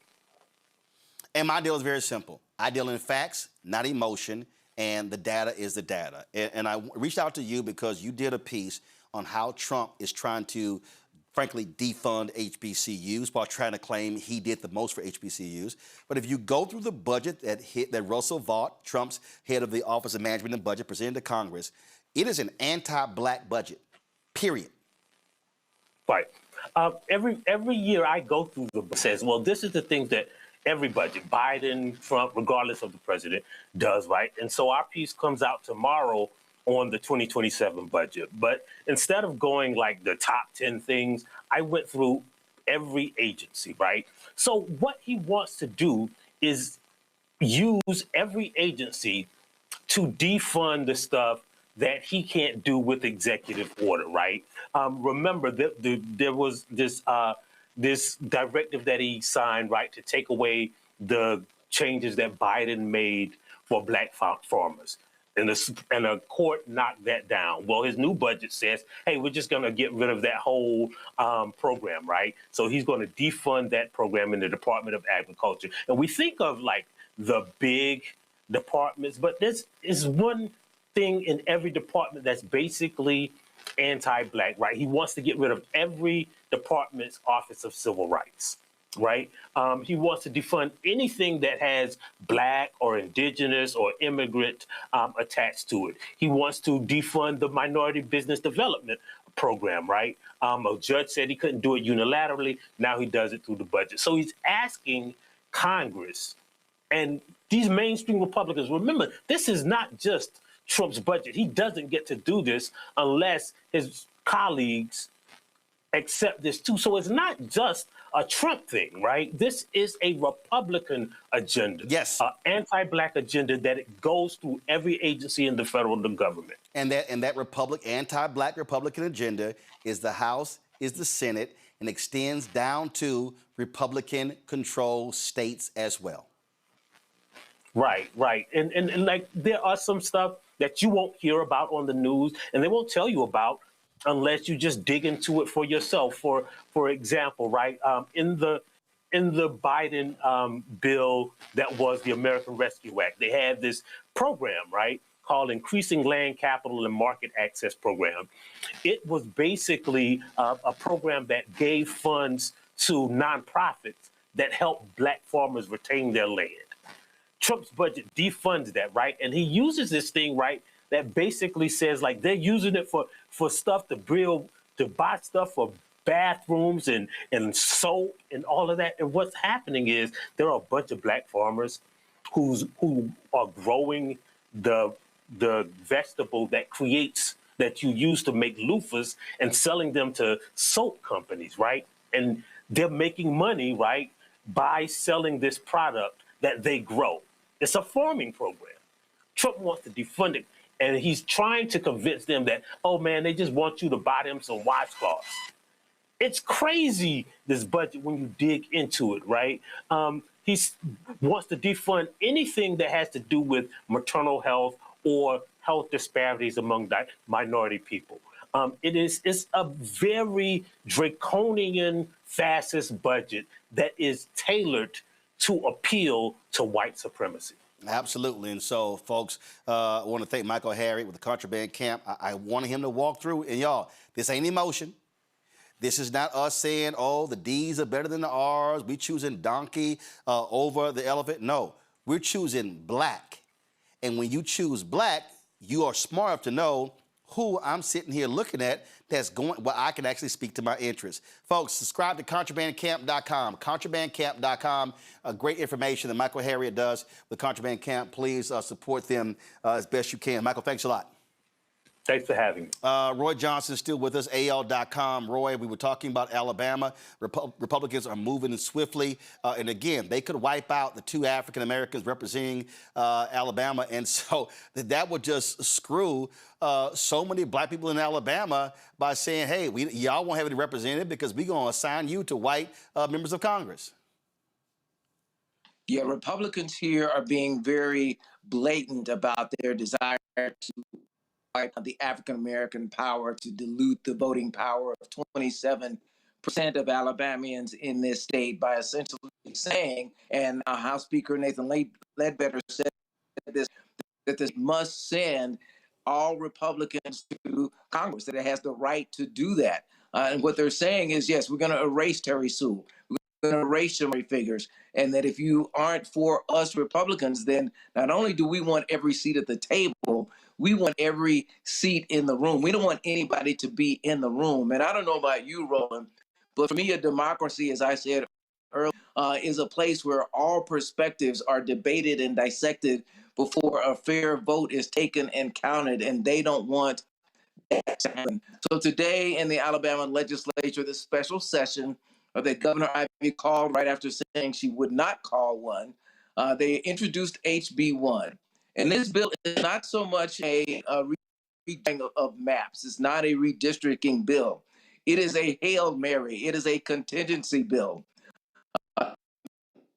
2023, this lost in Allen versus Milligan when the Supreme Court, this very same Supreme Court, decided that the maps that this state drew were racist and that it did put a disadvantage to African American voters. And in fact, which was supported by Chief John Roberts and Justice Kavanaugh, the conservative judges, they said Black voters here have less opportunity than other Alabamians to elect candidates of that choice. That is a direct quote from Supreme Court opinion in 2023.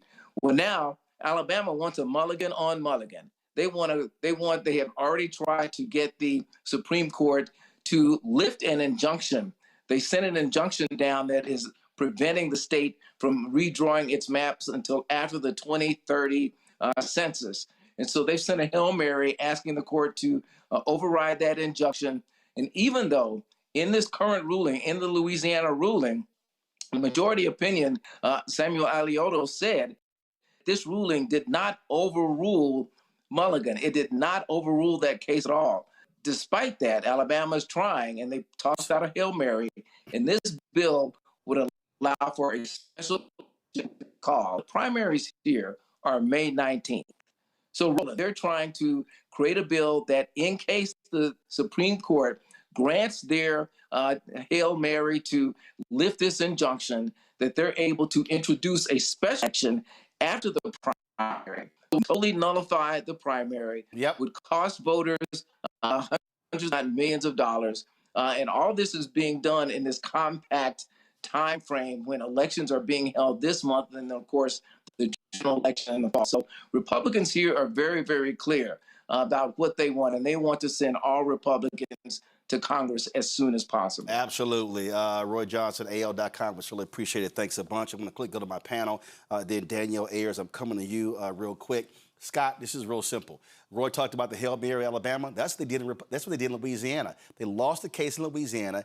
To the Supreme Court. They tried to bring it back to Supreme Court. The Supreme Court said no, and then they came up with another way of doing it, filed the Khaled case, and then they got exactly what they wanted 2 years later.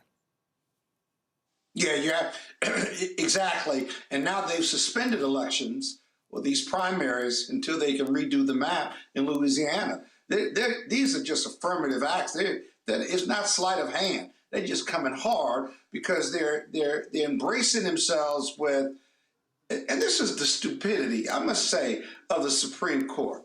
The Supreme Court had to know what they were doing. Of course they did. Because they said, well, pardon me? Yeah, of course they did. Because when you say, well, it's reverse discrimination to draw these districts by race, but you can do it by political affiliation because that's race neutral. Well, voting patterns are not race neutral. They're rooted in race. Historically, we know what the numbers say about white people voting for white people, black people voting for black people, although black people also, as you say, are pretty smart with their vote. They vote their interests, right? But if you know all of that's true, then you're talking out of both sides of your mouth. You can't believe that drawing districts by politics or political preference is going to get you a fair map. Yeah. It's against human nature. Yeah. But if you don't think that black people are human or brown people should have an equal opportunity to create a district where you're going to have black representation, then you're going to get this because that's a conservative think piece, but it's a conservative lie. Yeah. And it's lying about reverse discrimination. I need quick answers from Thelma and Omekongo. I got two guests coming up. One I got to get to very quickly. Thelma, the Supreme Court, listen, they're not impartial. They are doing the bidding of the Republican Party, pure and simple. And this is exactly what the Federalist Society wanted when they got these people on the court. Let's draw to the fact that there's a information that has come out that they allegedly had dinner with Donald Trump the night before this ruling came out. and the 3 liberals was left off of the invitee list. So we knew this was going to happen when Trump was able to pack the court with these incompetent Supreme Court justices that he was able to put into play. So right now we have to actually strategize and make sure that when November comes, we're able to put a dent in some of the damage that he's caused, because we know that there are 2 Supreme Court justices that are likely to go out. Likely. And one look like us that ain't us. So if we're going to make sure that we get to control, we do have to look at how the Republicans have operated, reverse uno them, and then capitalize in November so that we get to control who is going to be the next 2 Supreme Court justices that we can then equalize to undo the damage that they have caused. I'm in Congo. Bottom line is this here. Again, if you don't vote, you don't control who wins the United States Senate, and that's who confirms or picks Supreme Court justices. And so folks got to understand, voting impacts all of this. You cannot talk about advancing an agenda if you ignore the part that voting states. Real quick. The great Bayard Rustin said, you know, they protested because they didn't have the right to vote. And he said in 1979, when you have the right to vote, you don't have to protest. We need a combination of both. And with the voting being the most important part. The voting is the most important aspect and most powerful aspect of protesting that we have today. And without that, we're finished. Bottom line. Let me bring up Reverend Dr. Danielle Ayers. She's co-director of the Black Faith Coalition in Texas. Danielle, y'all have been talking about doing Freedom Summer, and I just fundamentally believe we must have Freedom Summer in every single southern state in this country. We must be flooding the zone. We must be having training sessions and teach-ins every single week. We must say we're going to hit every single black voter. We have to have maximum black voter participation, and our goal should be to break the number that we set in 2008 with the election of then Senator Barack Obama as president.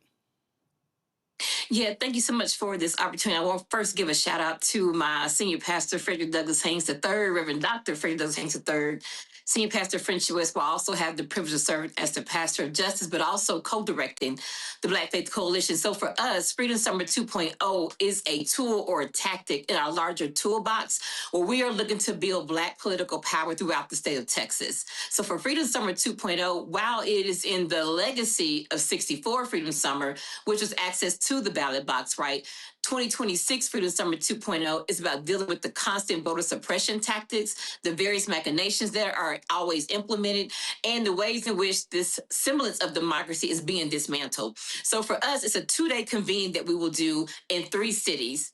In Austin, Houston, and Dallas. And we're asking folks in surrounding cities and areas to join us. So Friday night is more of an artist series, right? It's going to be an opportunity for us to experience some joy, live music, but it's music with a message to get us ready for Saturday, where we will convene and have a series of trainings. So the series of trainings will be around understanding the role of public policy, the role we play in crafting public policy with our legislators, but also following that policy or that law all the way through to the end. And if it's passed, becomes law, becomes policy, how do we keep up with, make sure it's implemented and evaluated so we know what changes to make? We're going to also have training around what does it mean to be an organizer? How do we really do ground level work to get one-on-ones, to really get people connected and engaged to the entire political ecosystem? And although certainly voting is a big part of that, but also what does it mean to run for local office? How do we prepare people to run at the very local levels? Because that is also where we have to make sure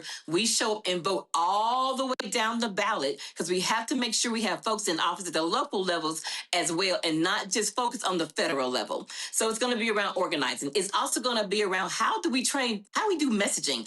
How do we make sure we are all learning some common lens, common language, so we all know what we're talking about and where we're going.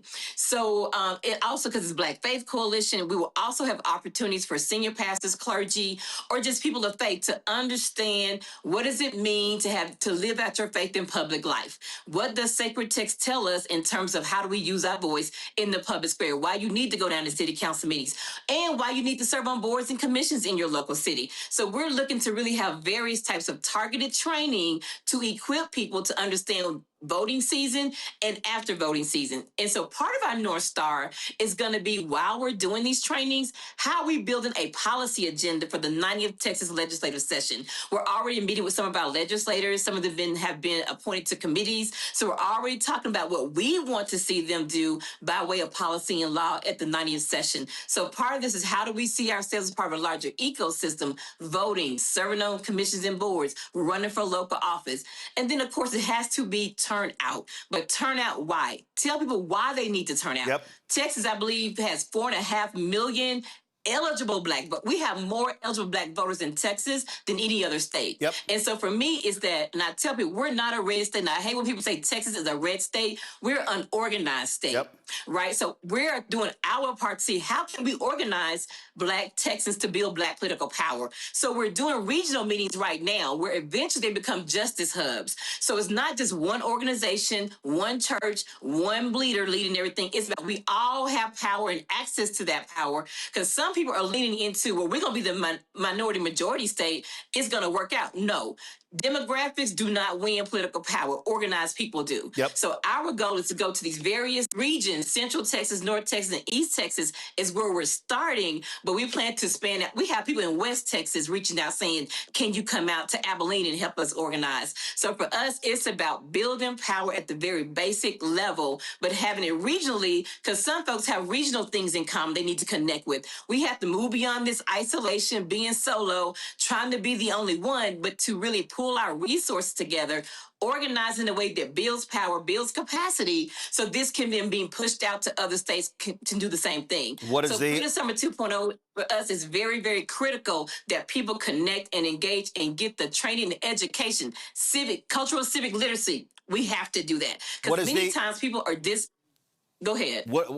First of all, I got to go to my next guest. What is the website if people want more information? So the best place to find us right now is going to be follow us on Instagram at Black Faith Coalition. All the information and details are there. The link is there. The link tree is there to sign up, get connected, get engaged, and get all the information to be connected with Freedom Summer and beyond. All right, then. Danielle, we surely appreciate it. Thanks a lot. Folks, in Georgia, the primary is coming up. There are a lot of things on the ballot. You got the primaries happening, but you have 2 Supreme Court races that we're paying attention to that could also impact judicial decisions in that state. One of the folks who's running is Miracle Rankin. She's running for the Georgia Supreme Court. And folks, understand, Georgia has this weird law that if a Supreme Court justice resigns, then they appoint someone and it invalidates the election. That's insane to me. Miracle is running. Miracle, she joins us right now.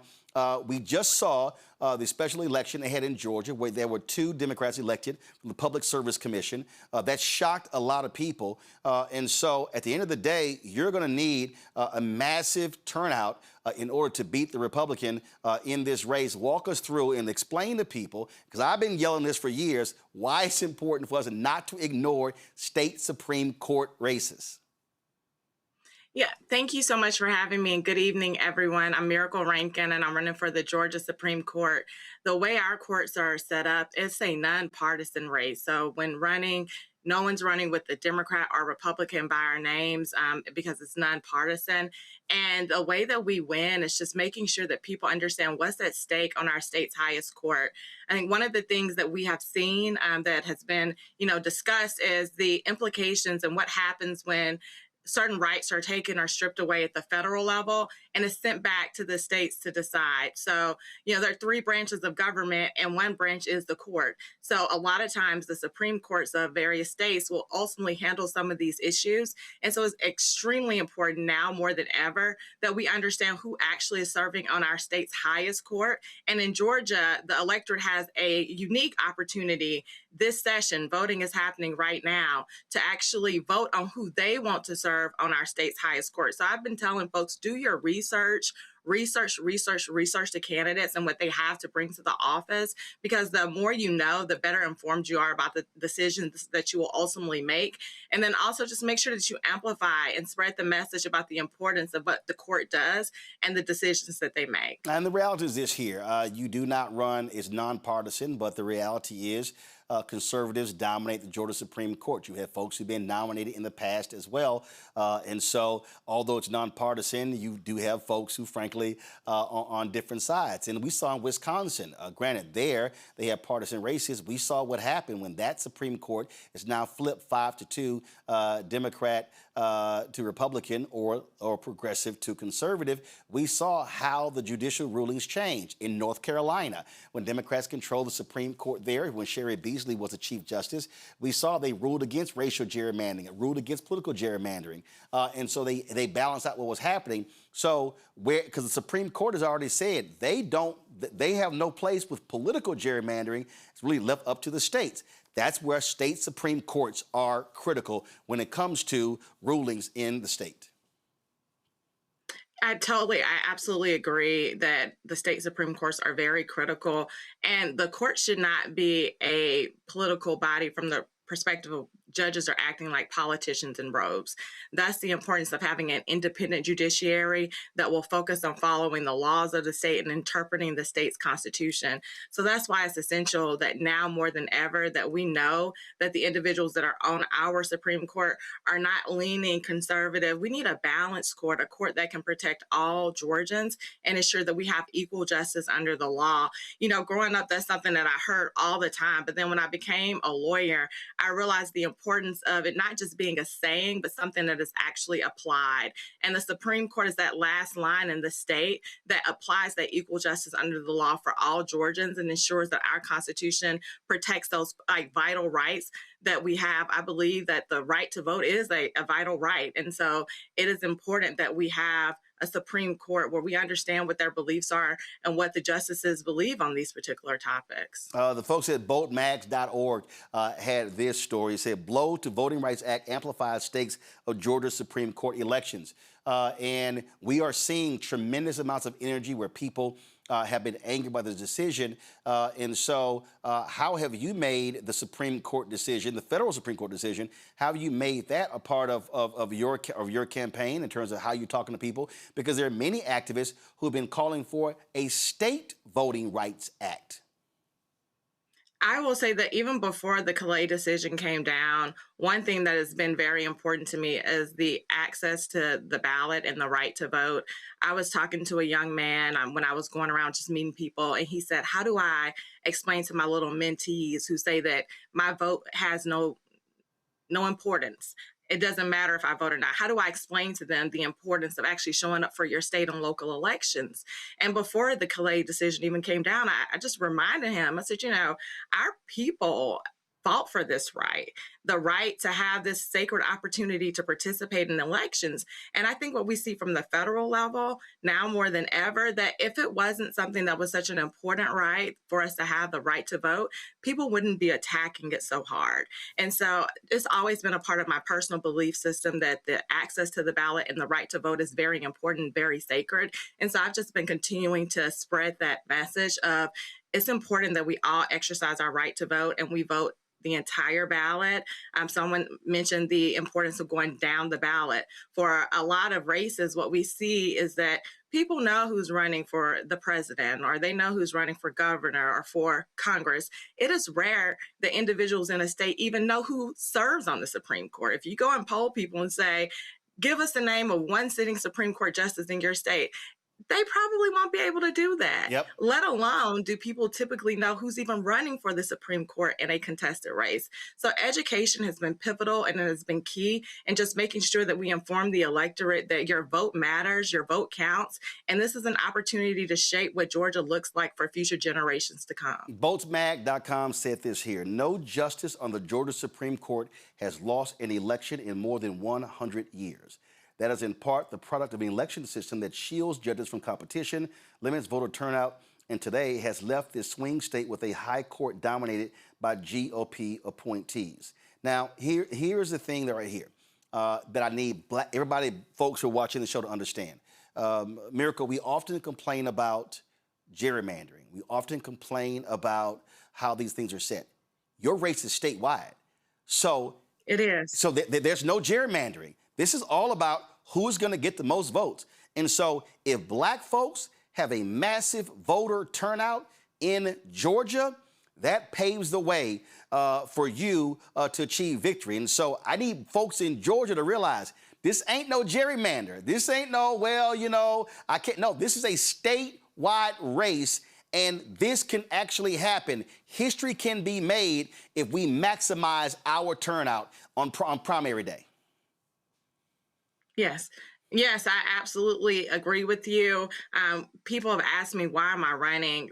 Right now, we are living in very unprecedented times. And at the federal level, we're seeing more and more things being taken away and being sent back to the states.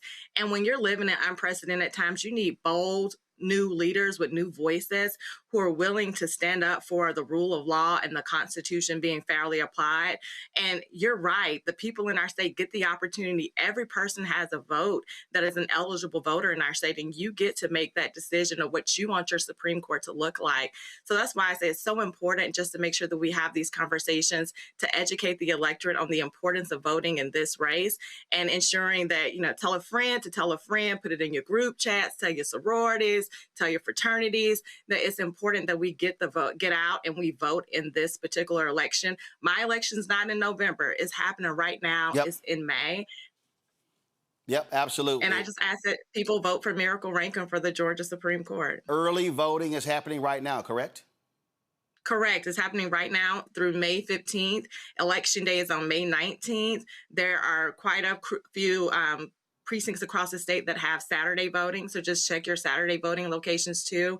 I was able to vote this weekend with my family. It literally took 8 minutes. So I would say, please, you know, exercise your right to vote and do it early. Make your voting plan. Absolutely. Okay. So again, folks, I'm gonna pull up this. So listen, there are two folks. This is a photo here. Go back to my iPad.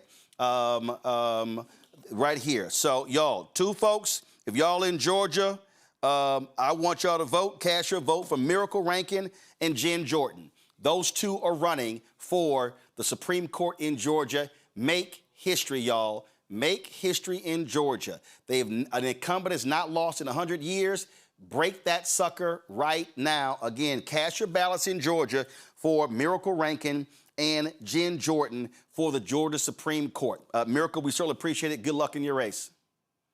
Thank you. Thank you for having me. I want to go back to my panel. Scott had to go. Thelma and Omekongo. Thelma, I'm going to go to you first. This is a perfect example. This is a statewide race. We don't have to sit here and guess this thing. Every vote will count, and folk in Georgia should be racing to the polls to elect those to the Supreme Court. Oh, absolutely. I think we have a very pivotal but promising time right now because we have the blueprint. We are energized. We see what the game plan is on the other side. And it's up for us to go in and score the winning shot. And the winning shot is for us to mobilize and go out and vote because our vote counts. So if anyone is sitting out there saying that your vote does not make a difference, it does. And we're seeing it today, modern day. We are seeing that our votes matter. They mattered before, and we're seeing the results of us not capitalizing and really going out and making sure our voices are heard. But right now is a very pivotal time. We have nothing to lose. We have everything to gain. So sitting on the couch is not an excuse. It is not the time. The time now is to go out and vote right, and vote right away, because we cannot sit on the sidelines and allow anything to get in the way or distract us from our goal, because we see what they're doing. We see it. It's in 4K. We don't need no other proof. The proof is been written. We just got to go and rewrite it by voting. Omekongo, I'm telling you, I need us to understand. We saw it already in Georgia with those two Public Service Commission seats. Republicans were shocked when they lost those two seats. Two Democrats won, including a sister. They'll be shocked here. And so, in fact, Isaac Hayes put out, that was a graphic he actually posted on my social media. And he showed how 800,000 to 1 million black folks have not voted in the last two elections. That's crazy. In Georgia. Why?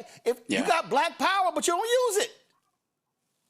Yeah, the power just can't be with the film industry and Tyler Perry. And people just talk about that's where the black power is. The black power is in the voting. And I think if there's one takeaway I got from tonight, and I've been getting this from all of your shows recently, is that we need to stop being so personality driven as it relates to voting and focus on being policy driven. Like, who are and it starts with these courts.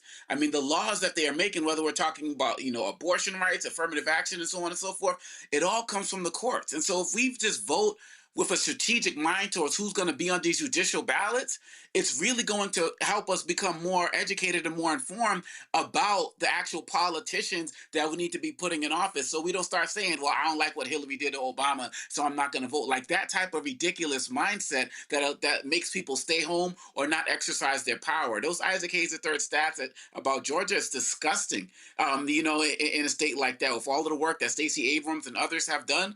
And so I'm so glad you had the sister on tonight, because where else are we going to see her? MS Now, like all of these other networks, they're not doing it. We have the power, but power not actualized is just as bad as not having the power at all. This is what Isaac Hayes had posted on his social media. 900,000 to 1.1 million eligible black Georgians did not vote. The 2018 governor's race was decided by 54,723 votes. The 2022 governor's race was decided by 191,581 votes. Y'all, 900,000 to 1.1 million black people did not vote. In 2024, North Carolina, Donald Trump won that state by 160,000 votes. Some 600,000 black people did not vote in North Carolina in 2024. Now, if you want to understand, again, and I keep telling y'all, if you want to understand what happens when we turn out, what happens when we vote, I go to 2008. This was for the New York Times. Total turnout in 2008 was about the same as it was in 2004, about 64% of voting age citizens. It said, but with Barack Obama on the ballot, the makeup of the 131 million who voted last year was markedly different. While the number of non-Hispanic white voters remained roughly the same, 2 million more blacks, 2 million more Latinos, and 600,000 more Asians turned out. Compared with 2004, the voting rate for black, Asian, and Hispanic voters increased by about 4 percentage points. The rate for whites declined by 1 percentage point. What have I been telling y'all?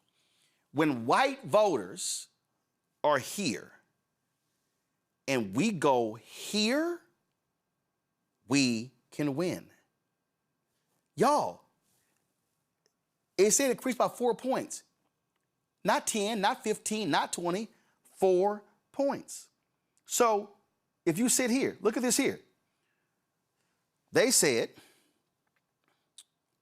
turnout varied widely by state. A high of 75% in Minnesota to 52% in Utah. This 70% turnout total in Maryland, Mississippi, Maryland black, Mississippi black, Missouri, Nevada, Ohio, South Carolina, turnout among blacks surpassed 70%. What have I been saying? Why do y'all now understand why I keep saying 70% should be the minimum? The difference between 55% and 70% is huge. Now, look at this here. 2004, according to the census, barely 60% of eligible blacks voted. In 2008, nearly 65% did, as did 60% of the white voting age citizens. But when the data later came out, it showed that black people turned out at a higher percentage than whites. Y'all, that's 5 percentage points. That's how this thing changes. Now, let me go back down here. It says, but one of the biggest changes was the gap between black and white participation. In 2004, the rate of black voter registration was 10 percentage points below that of whites. Last year, it narrowed to 4 percentage points. Of the 206 million citizens 18 and older, 71% were registered to vote. Among those who were registered, 90% voted in 2008. Now listen to this. Tom File, a voting analyst with the Census Bureau, said the turnout among blacks ages 18 to 24 increased 8% from 2004 to 55%. Y'all, 18 to 24 at 55%? That helped drive the overall turnout in that group to 49%, still lower than among older eligible voters. What is that saying? Young people, Gen Z, Gen Alpha, stop bitching and moaning about older politicians and people voting for older folk, because guess what? Older people vote. If y'all vote y'all numbers, y'all can absolutely wipe out folks at the ballot box. But what did it just say? 71% were registered, of the 206 million citizens 18 and older, 71% were registered to vote. Among those who registered, 90% voted in 2008. But see, when you go down and look at the numbers right here, it says it right here. Guess what? It says that, young folks, you got to vote. Among voters, listen, among voters 18 to 24 and 25 to 44, y'all need y'all listen. I need y'all to listen. Among voters 18 to 24 and 25 to 44, blacks voted at a higher rate than whites in 2008. Older people vote. So more white people, 45 plus, voted than blacks, 45 plus. That means millennials, Gen Z, Gen Alpha, if y'all would mobilize and organize your demographic, y'all can outpace white voters and we will win. Y'all, this is very simple. When you see the gap, let me just say it again. When you see the turnout gap, hold on.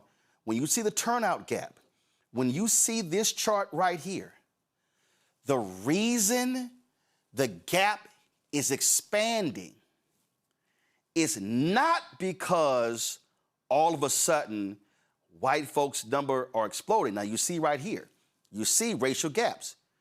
One of the reasons the white vote went above 70% in 16, 20, and 24 is because the black number dropped. Y'all, you cannot change politics when this happens. It's a numbers game, y'all. So when 900,000 and 1.1 million don't vote in Georgia, when 600,000 don't vote in North Carolina, when more than 200,000 don't vote in Mississippi, when you have upwards of 1 million in Texas who don't vote, y'all, our power is sitting on a couch, is on the basketball court, is at the bar, is at the club. So when somebody complains about tangibles, well, you are guaranteed not to get any tangibles if you don't vote. And the reality is this: we got a two-party system in this country. I didn't pick it. I would love for the United States to be like Britain, where you had multiple parties and you got to put together a coalition government. The same in Israel, the same in Germany, the same in Italy. We don't have that. I'm going to say it again. When these simple Simons say, you trying to shield, get us voting for Democrats. We need to be independent. Need I remind you that there are 2 independents in the United States Senate. One of them is Senator Angus King. The other is Senator Bernie Sanders. What party does Angus King and Bernie Sanders coalition with? What party do they partner with? Not Republicans, Democrats. So what Angus King and Bernie Sanders have decided is that we're independents, but when it comes to the issues that we stand for, who do we more align with, Democrats or Republicans? Black people, I am advocating a black agenda. When I say a black party, I am meaning black interest. Black interest means, here are my issues. Here's what I want to happen. Who lines up with where I stand? Which party am I more likely to get what I want? Is it Republicans or is it Democrat? What we have seen since 1964, it ain't them. That's a simple fact. Now, when somebody says the Democrats have paid us lip service, I'm then want to ask them, okay, name me the issues you believe that they have not delivered on. And I'm then going to say, can you tell me where Republicans stand? Republicans and Democrats. And what I'm then going to ask you is, okay, so of the 2 parties, which one has the likelihood of addressing the issues that you say they paid lip service? Is it Republicans or Democrats? It's a binary choice. It's either one or the other. This is not an extensive debate. It's simple math. If you are black and you have an agenda, which one are you likely to pick? Now, if you are black and you say, I want lower taxes, I want higher defense spending, I want cuts to the food program, Republican Party. If those are your interests, but if you say, I believe in everybody having the right to vote, I believe in supporting civil rights, I believe I want more black businesses to participate in federal contracting, if you say, I believe in black maternal health and I want more federal dollars being spent on black maternal health, every time you name one of those issues, a finger is disappearing from Republicans, which means that they ain't support none of that. So now who are you left with? And now after you vote, and if they win, your job is to put pressure on that Democrat to come through with what you voted for. Which is why I say at the end of the election, we can't check out of the process. We got to stay fully engaged. But I'm guaranteed to never get anything that I desire if I don't vote. I'm guaranteed not to get anything that I desire if I don't register.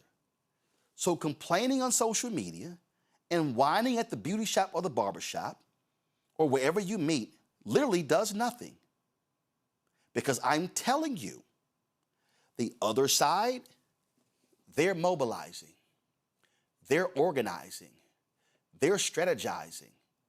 The Republicans in South Carolina, North Carolina, Tennessee, Georgia, Florida, Mississippi, Alabama, Texas, Arkansas, they're flat out using their power to change the laws to benefit them and their white base.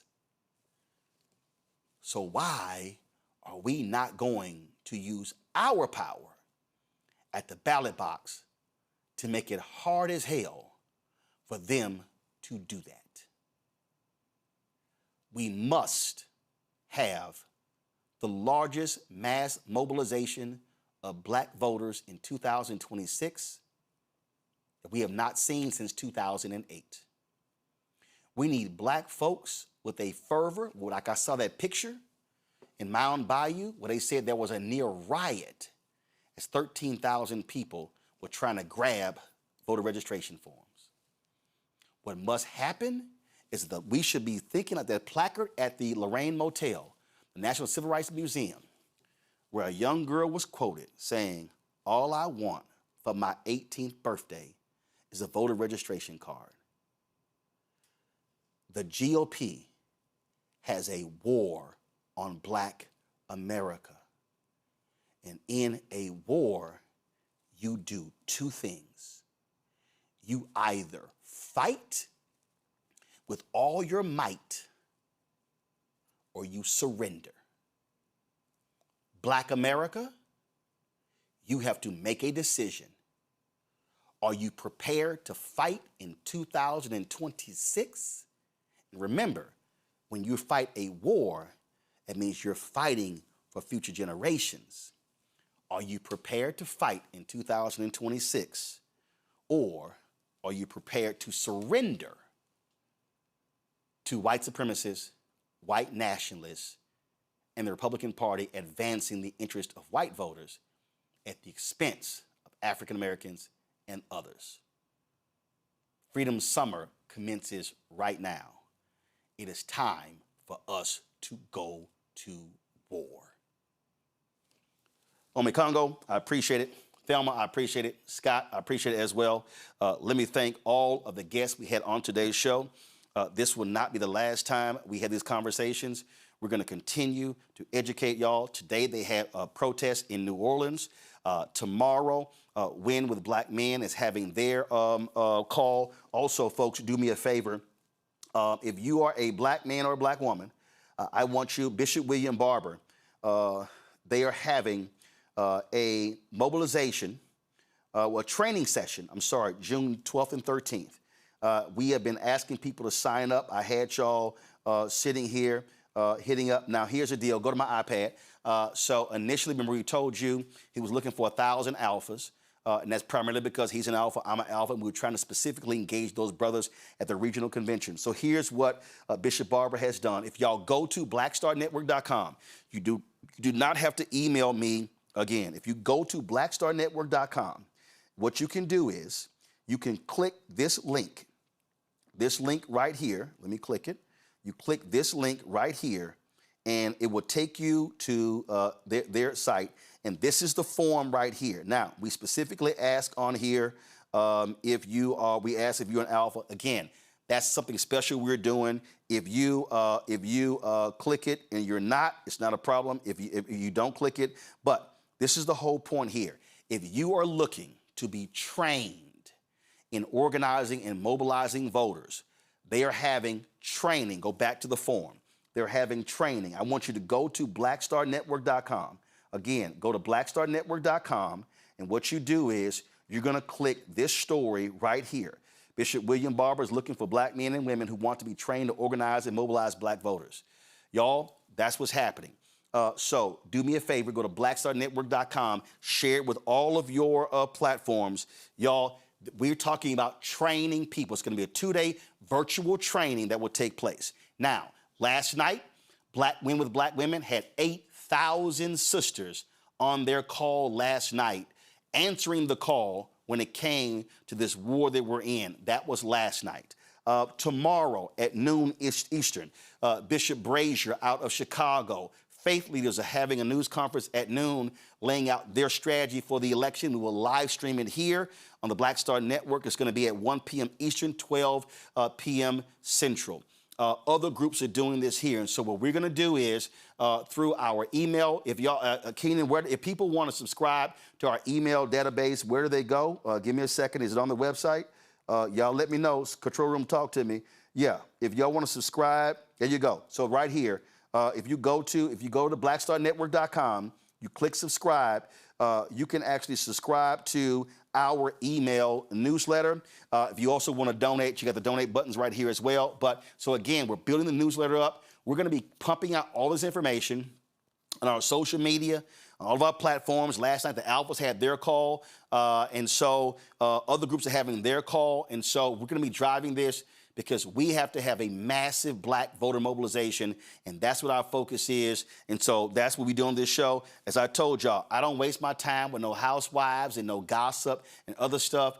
This is about educating, enlightening, and empowering our people. Y'all, this is all hands on deck because they are trying to destroy the black infrastructure. They're trying to destroy black political power. They want to destroy everything that we fought for since the end of the Civil War, since Reconstruction, 92 years of Jim Crow, 13 years of the Black Freedom Movement, 60 years of black political progress. They want to wipe that out. And I'll say there's no way in hell that we're going to stand here and let them wipe out what our ancestors fought for, and we're going to let them do it without a fight.